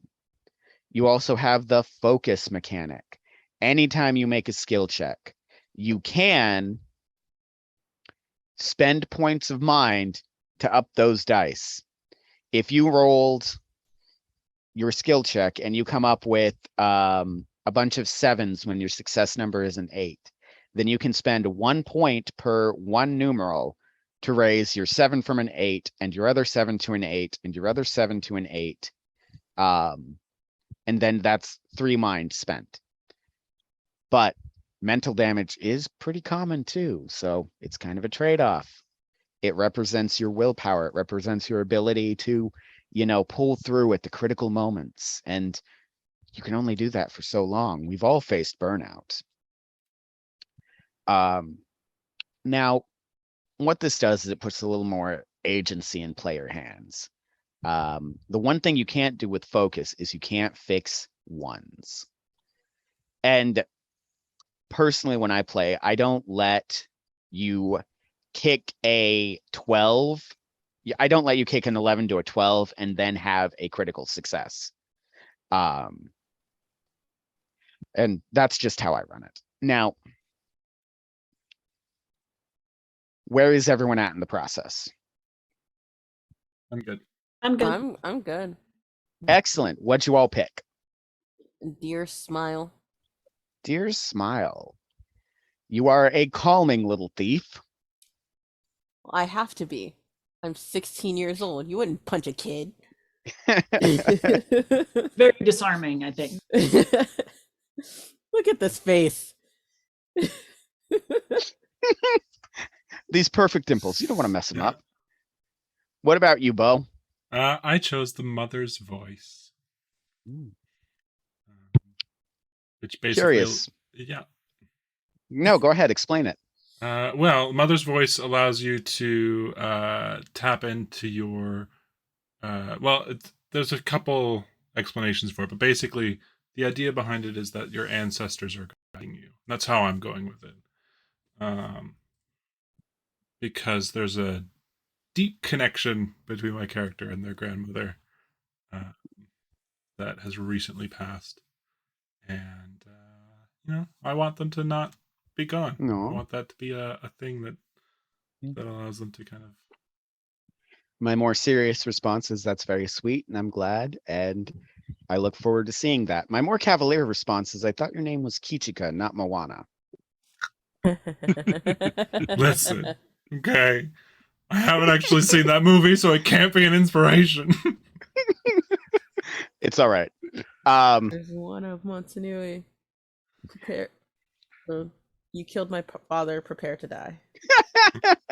Different movie, but still good. Still Ethan, good. what did you pick? Walk the Black. Ooh, I love Walk the Black. This Go on. ability will allow me to travel in spirit form through the black. I guess it allow me to traverse it and leave my physical body behind and view things from the spirit perspective. The black is an interesting thing. It is the spirit world, kind of. Within Coyote and Crow, they've done tests within the black. They've had people meet up in the black because some people said it was just a hallucination. Some people said it was instant and unique to each person who entered. But they have had people meet up in the black. They've had them exchange information. But whatever it is, it doesn't seem to be the stereotypical spirit world. You can't always find spirits of the dead running around. You can find some other things running around, though, and it is worth noting that what's the danger of a door? You can always Walking let through some, it. Yeah. and a door once open can be moved through in both directions. But I realized that I neglected to ask what Dear Smile does, because I know, but the audience might not. Hang on. So Dear Smile lets me not get punched in the face. Basically, wait. Yeah. Wait. I don't know how to explain it. The way that I read it is that I I can, where is the thingy? I had it and then I didn't have it anymore. I'm sorry. It's okay. Now I'm just looking for it. Yeah,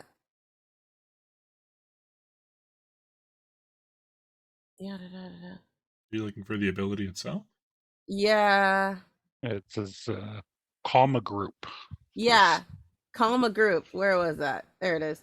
Calm a group. Well, that's just from the base page 172. Yeah, well, forestalling violence with a charisma and will check. Basically, whenever I do eventually get caught stealing or whatever, I'd be like, hey, you wouldn't hit a kid, right? I was like, I don't know any better. Just like putting out those fires before they get increasingly more violent.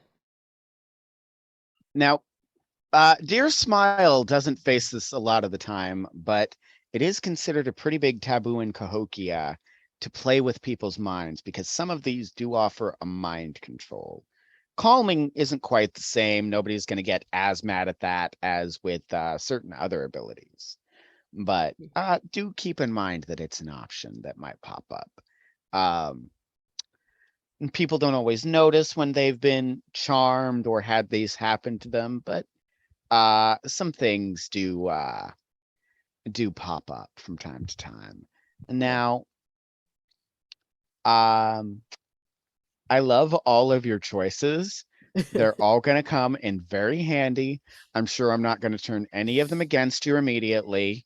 But I just some remembered point, something very important that the audience should know, which is that the mother's voice also makes me hand over control of my character to Logan. Because does. chaos. So, especially if I use it outside of combat, it's just like, all right, I give you control. You tell me when I get control back. Okay. And, with Walk the Black, I can absolutely not get back to my body. So that's going to be fun. Yeah. I mean, in the text on page 107, it specifically says, Walk the Black, Mother's Voice, and Read the Earth might be the most controversial. Whoopsie. All you're missing is a coyote. You've got a whole pack of tricksters. Now, we're going to look at our goals. We've got short-term and long-term goals. It's exactly what it sounds like. This is how Coyote and Crow handles experience points. Short-term goals are goals that pop up from time to time, and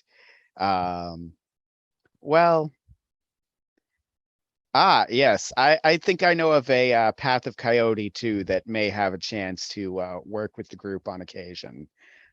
Just remember, anytime a coyote smiles, it does not mean they're pleased with you. Um, so short-term goals are exactly what they sound like. They take they take between a session to like 3 sessions to finish off. When you finish, you get to either bump up a skill rank or add a new skill. Long-term goals are a little more complicated. They tend to take entire story arcs to finish. Now, long-term goals are special. Long-term goals let you, if you want, you could spend it on a skill rank. You could spend it to up a stat, or you could spend it to buy a new ability. Because abilities are pretty rare. People who have more than one are pretty rare, but they do happen. Coyote and Crow is literally the game of how you become the new generation of native legends. That is what you guys are doing. You're becoming this new generation of native stock characters to enter the zeitgeist. That's kind of the design idea. You are, by definition, the heroes of legend, and it's just a matter of how you get to that point. Because there are things called legendary ranks, but we're going to worry about those another time, I think. And it's a matter of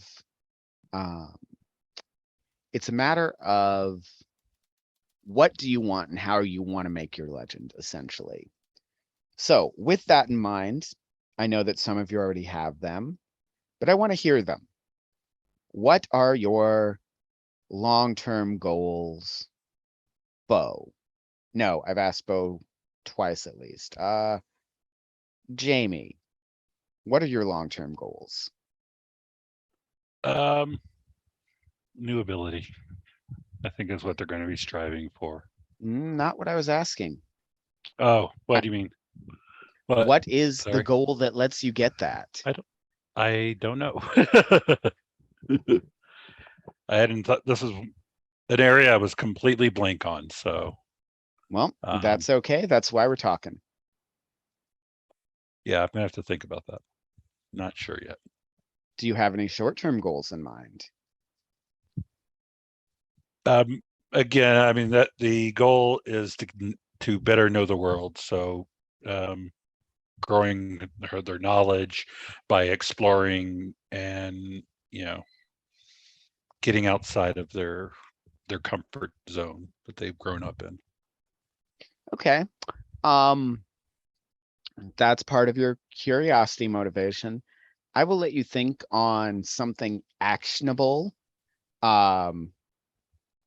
So I will turn towards let's go with Casper and give you some time to think about it. Okay. So short-term goal, not a darn clue. Long-term goal, I'm guessing like find their family. Would that be it? That's a really good long-term goal. Yeah. Yeah. And with that one, I might give you things between here and the end of it, but we'll have to see. Okay. So think on short-term goal, because you need one before we start. Yeah. Technically, that can change from session to session, but I want you to have one in mind before we pick up dice on day one. Yeah. Winter.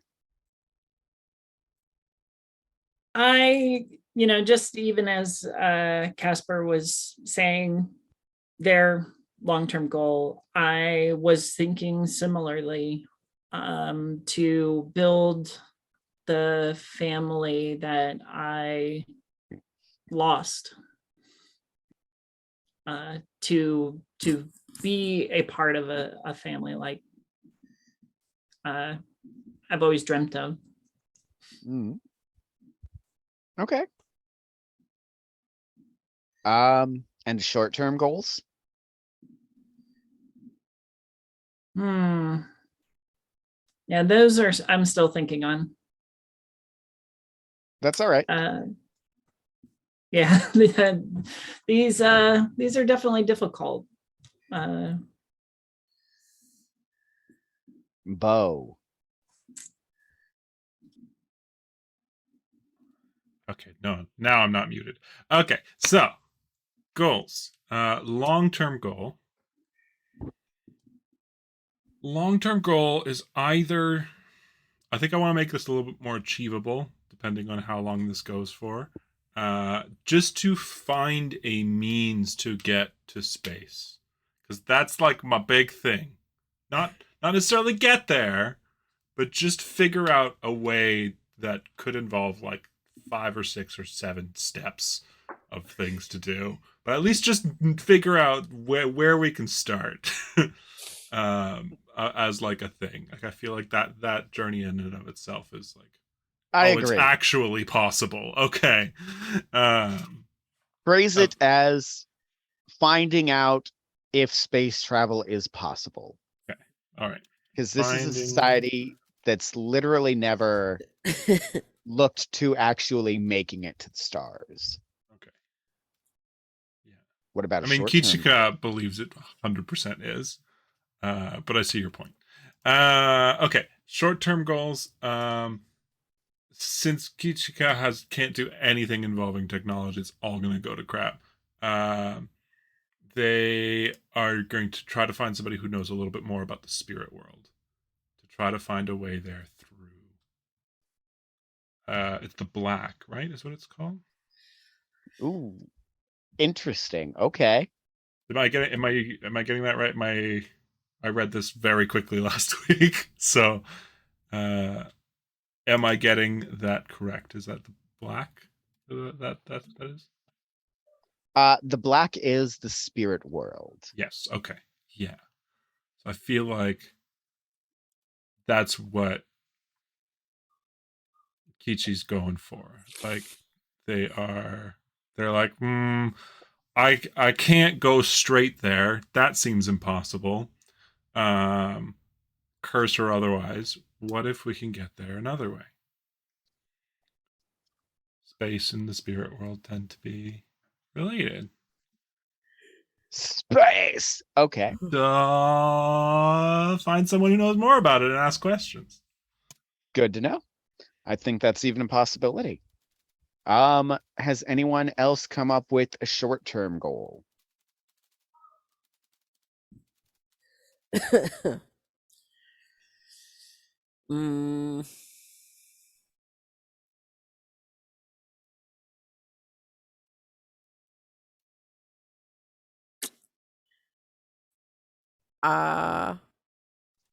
Would a short-term goal be find a home? Yes. Okay, cool. Because currently is living that street life. I have a feeling that's going to get resolved episode 1. Just pretty sure it is. Well, that's Cahokia doesn't have the same kind of problems with housing we do. It's likely that it's more possible that you don't have a permanent home and you're essentially staying in a hostel than that you're, a complete Aladdin style street rat. No, I was like, so to rephrase it would be find a permanent home. Okay. Because right now I'm basically couch surfing. Very good. All right. Now,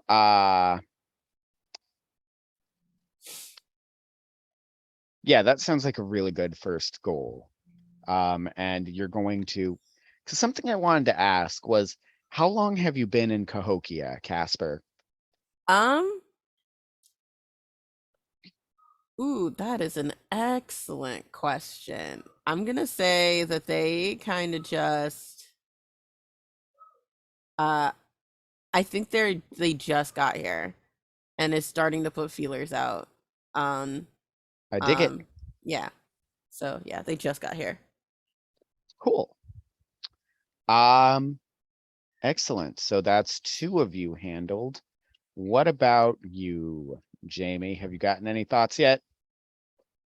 I mean, my thought with the character has always been, I mean, she's intelligent, but she's always been pushed by her parents to study and to follow them into the business, into science and stuff. But it's more about, I guess her goal is more about finding herself and what she's meant to do in the world. It's kind of the clueless, unknown, unsure. That's why she's wanting to go out, and she doesn't want to just accept a place in society. She wants to figure out what is right for her. Okay. So under long-term goal, right? Anastasia. I'm kidding. I had the song play in my head, somewhere down this road. Actually, that's applicable to a lot of you. But go ahead and write down acceptance for long-term goal. Okay. And we will figure out how to break that down in the future, but that seems a really good place to start. And if anybody comes up with any ideas after we're done, I'm always reachable by Discord. Now, what comes next is we ask about short-term goals. Jamie? Uh-huh. Given any thoughts? Tell me what you want, what you really, really want.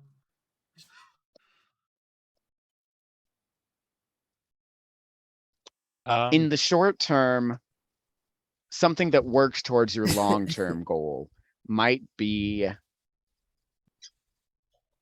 prove to your parents that you're on to something. That works. That would definitely work.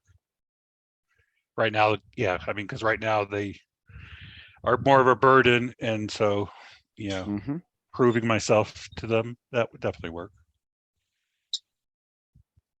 Now,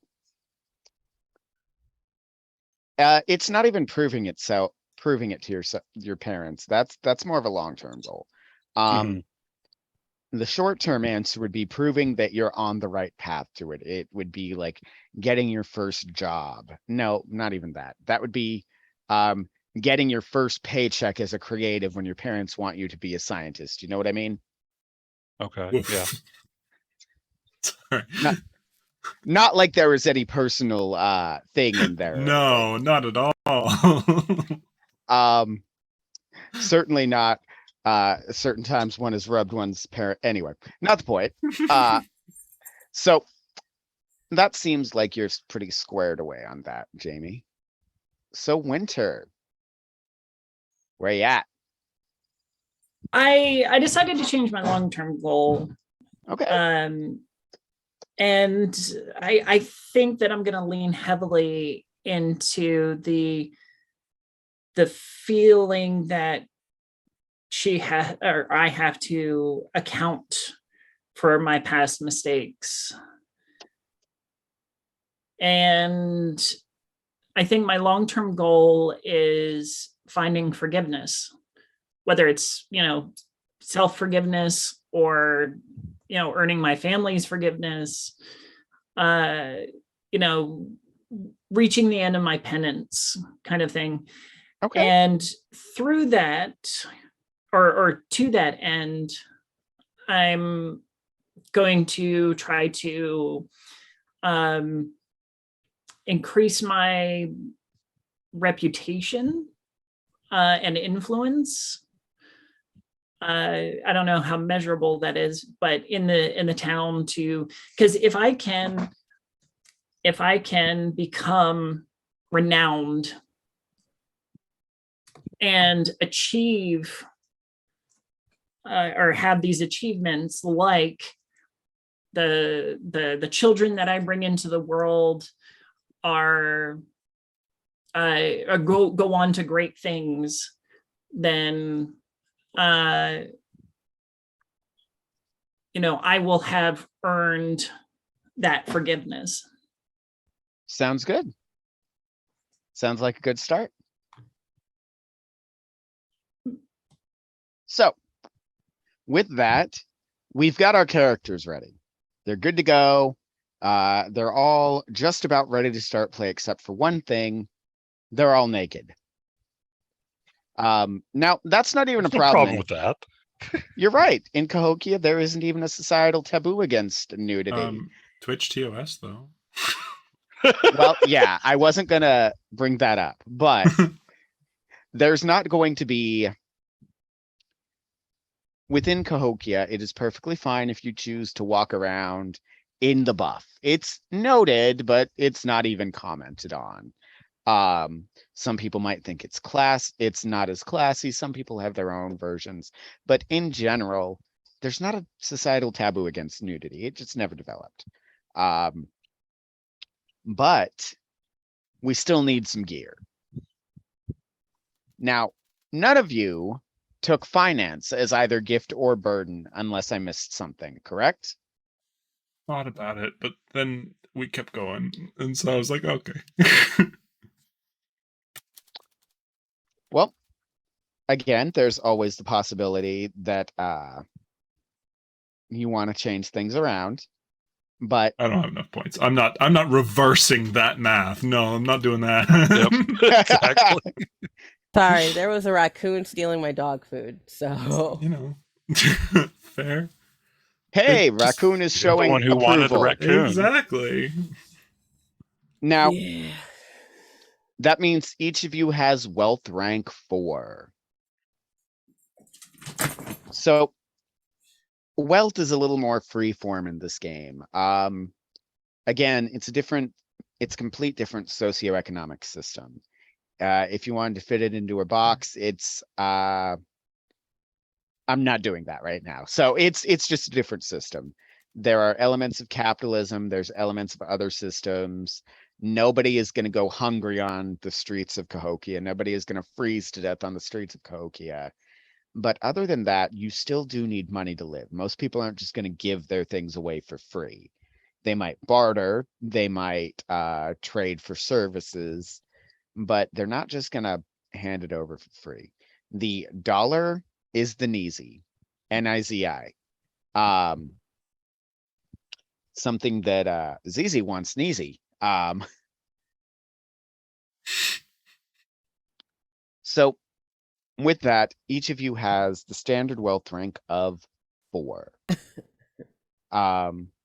If you choose, we'll talk about how wealth works and buying things works another time.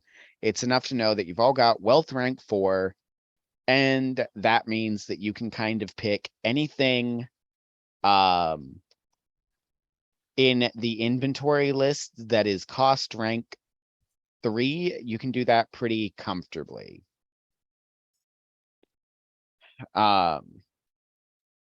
You don't have to make a skill check to get something at cost rank 3 if you've got a wealth rank 4. If it's wealth rank 4, you need a wealth check to get it. And if you fail that check, it goes down by 1. But because this is the start and I don't want to spend a lot of time rolling, I will just say as you go through, because I don't think we're going to do all this on screen. Each of you can just have free and clear 1 item of wealth rank 4.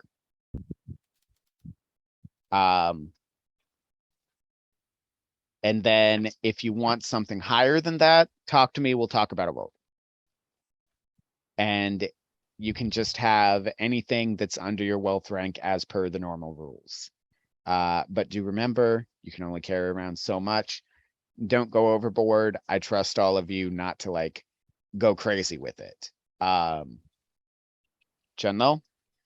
So no wealth rank 5 item, huh? If you want a wealth rank 5, talk to me and we'll set up a check. Or we could run the check Okay. right now, actually. Yeah, because I want a hacking rig. Okay.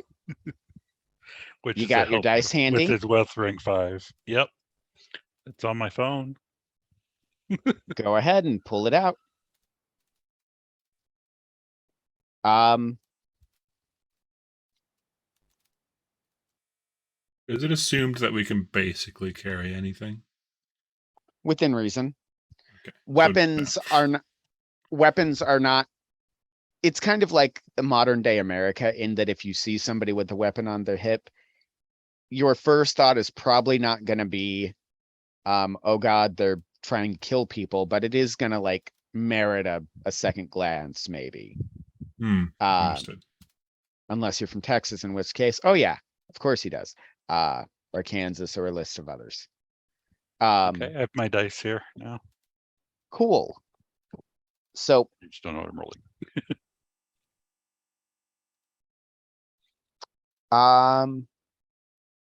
make your check. And your success number is an 8. Let me know how many 8s or above you get on the check and how many 1s. And what check am I running? You're running a wealth check, so that's roll 4, because everybody's standard wealth is 4. Okay. So I'm rolling 4 dice then? Yes.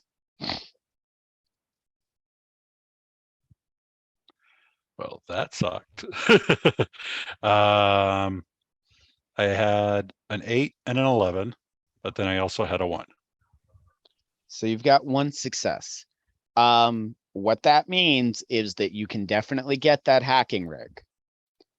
Because that will take your wealth rank up to a step 5 for the moment.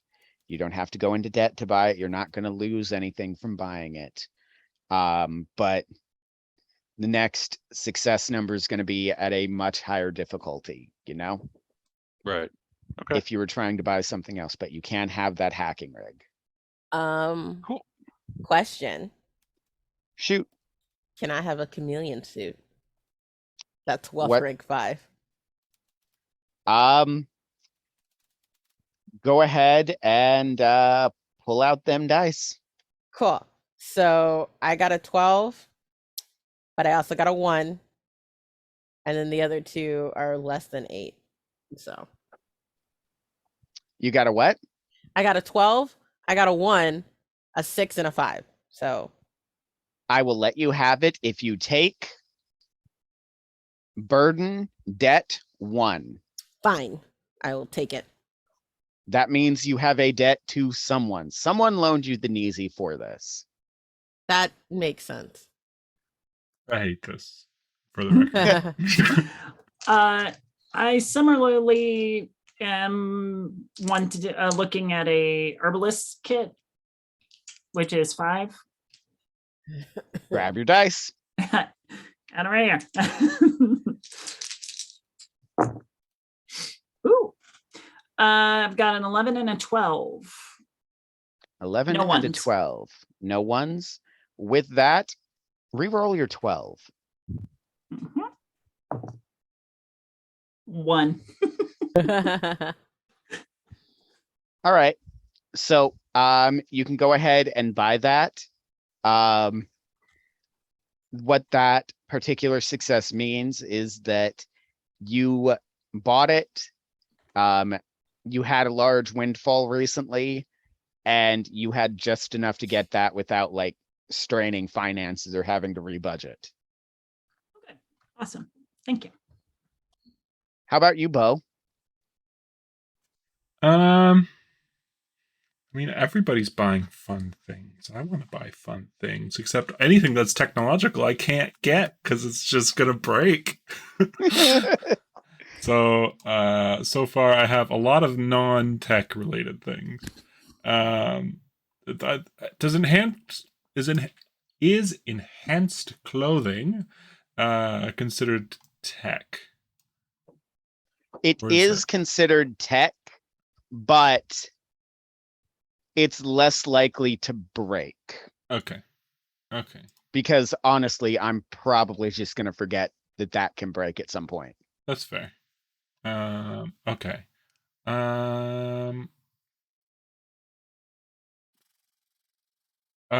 Let's buy some mind and expand some drugs, huh? That sounds fun.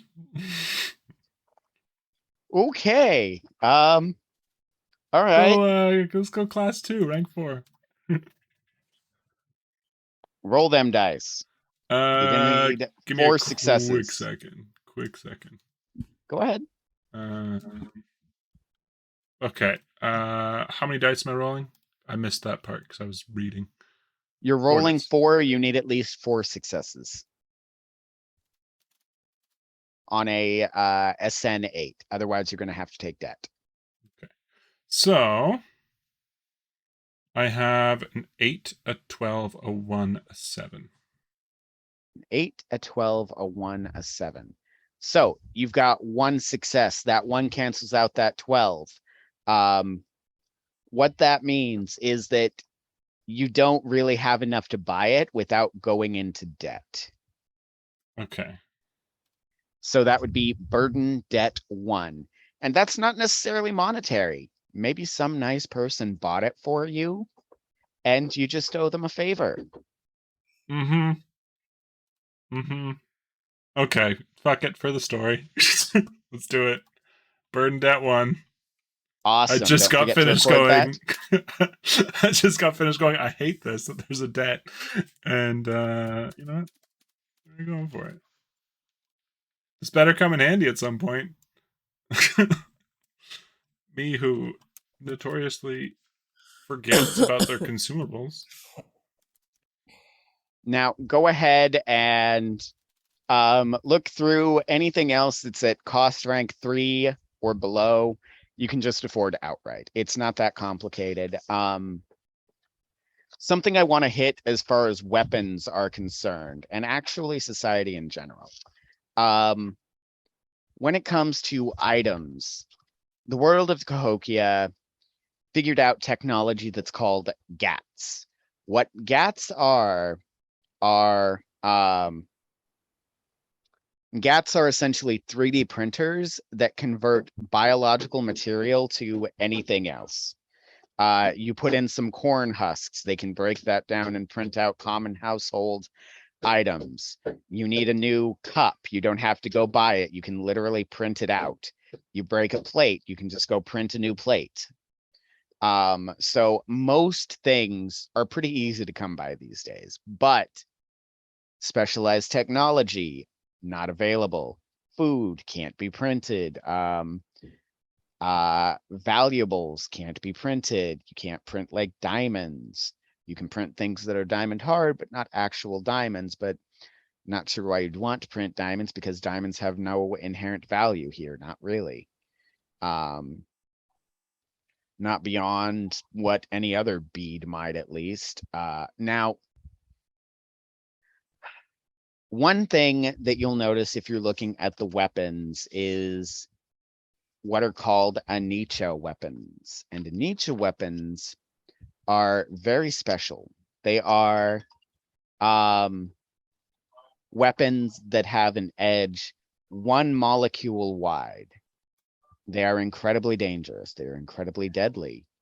They have to be carried in special holsters that are impossible to conceal because they're just so sharp. Your pocket knives will have a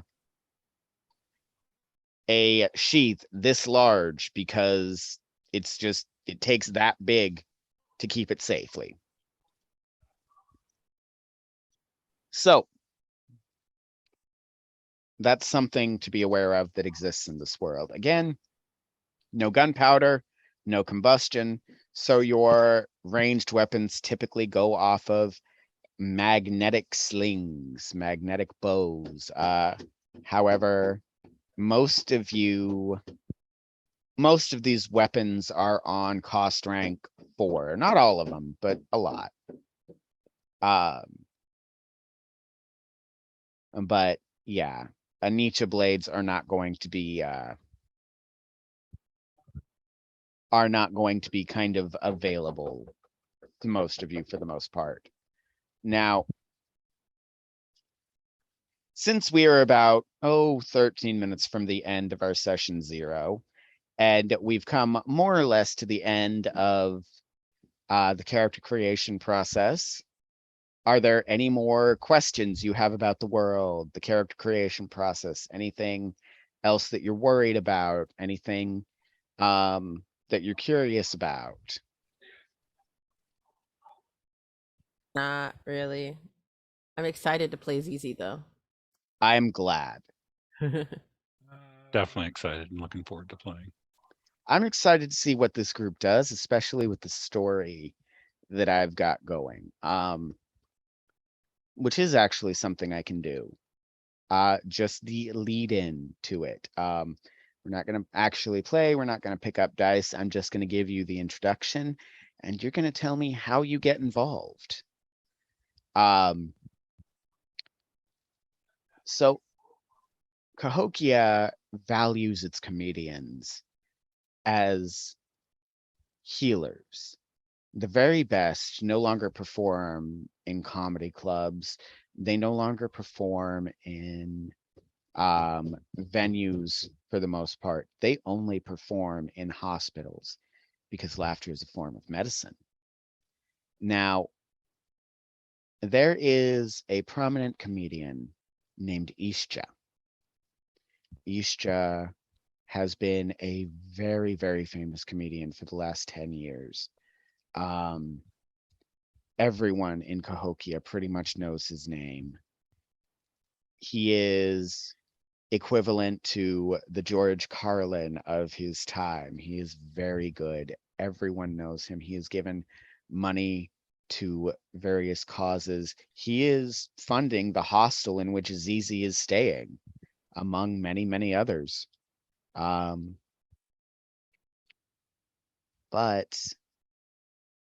he's also been accused of a murder. Now, the details haven't really trickled out to the general public. In fact, the only thing that has is that the constables have a body, and that at least one lieutenant is suggesting that Ischa is the one who did it. The evidence isn't out to the public. The Sugyata haven't gotten involved. It's only been 24 hours since the body was discovered. Each of you, for your own reasons, will either be summoned to or volunteer to help Ischa. Maybe he was one of your parents' favorites, and it's a way to get them off your back for a little while. Maybe you remember seeing him in early shows. Maybe you're staying in a place that he's helping. Maybe you're just really fond of the fact that he is one of the few people who has not told you your ideas are insane. I leave that up to each of you to decide why. But the game will open with you attending a show he is putting on for the benefit of charity. He is strange in that he does go back to those comedy venues that gave him his start. He especially likes the ones in the Nabanamo district, because that was where he came up. And he himself does not seem greatly worried about this. But his fans are terrified. And because of that, he is happy to do what he can to let them know that he has people on it. You're going to be those people, just in case that wasn't obvious. So keep that in mind. I'm just going to go quickly around and ask if any of you have any ideas about why you'd answer this summons, why you'd volunteer. And if not, you've got until 2 weeks from now, I believe, to think about it. So let's go with Winter. Ooh, I didn't know you were going to start with me. This, as comedians are healers, this is kind of like helping out a colleague in a fashion. And I believe that I can provide a unique perspective considering my connection to the spirit world. Okay. That's a very good reason. What about you, Casper? I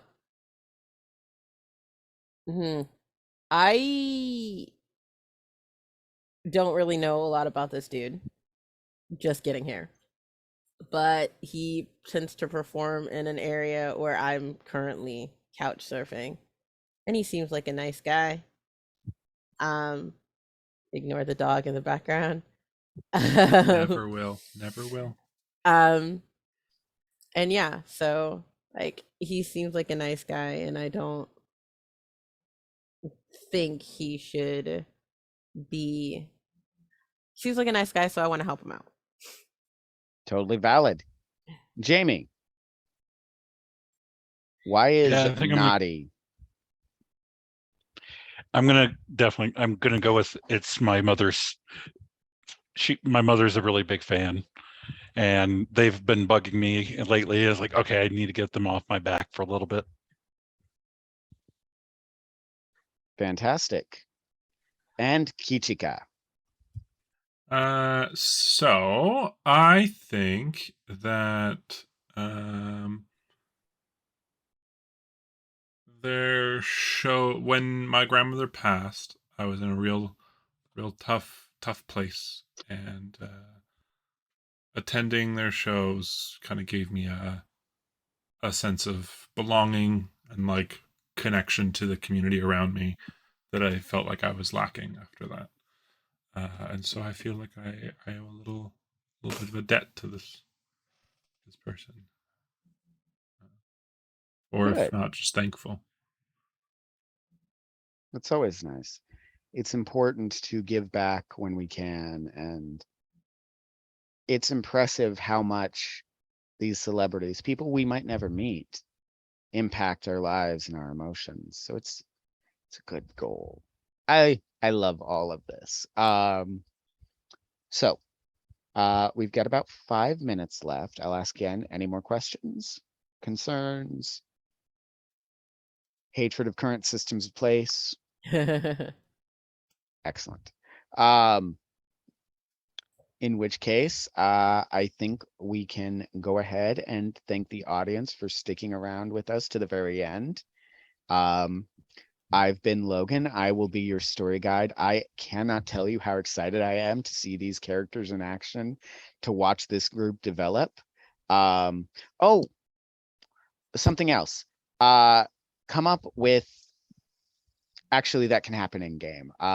If any of you have any suggestions for a team name, that's always fun to talk about. We can worry about that in our private chats later. Now, I've been Logan. Like I said, I'm going to be the story guide. I'm a writer, editor, performer from the Absolga tribe. Currently, I'm one of the writers working with Coyote and Crow. We've got a backer kit out for our newest round of stories, including the one that I'm going to be putting these people through, written by yours truly. And I can be found at Logan Boese on Instagram or Akichiwe on Twitter. Right, let's send things over to Jamie. Okay. I'm Jamie. You can find me on the Discord and on Twitter under Purple Fire Drake.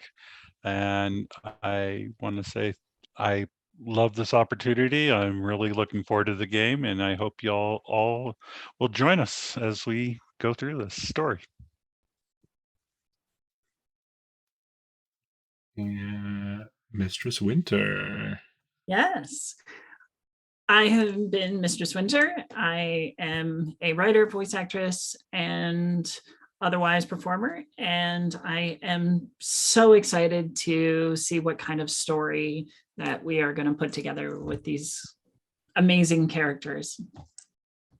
And you can find me on most social platforms as G Mistress Winter.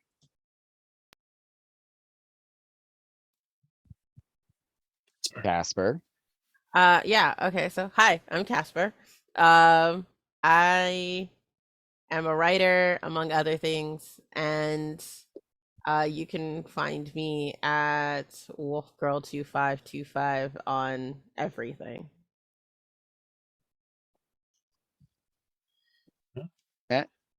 Bo. Don't think we'll forget about you. No, my name is Bo, and you can find me all over the internet at Dorky Teacher, except for on Twitch, where it is just Dorky Teacher. Where this week we start our spooky games tomorrow night, actually, and then on Thursday we play some more Elden Ring, and Friday playing some games with friends. So if you like video games, if you like spooky stuff, Halloween season is coming, and then I have some other stuff cooking in the works to come in the coming weeks as well. So follow me if you want to see that stuff. Excellent. And with that, I will bid you adieu. Chinook the Ogawak, everyone.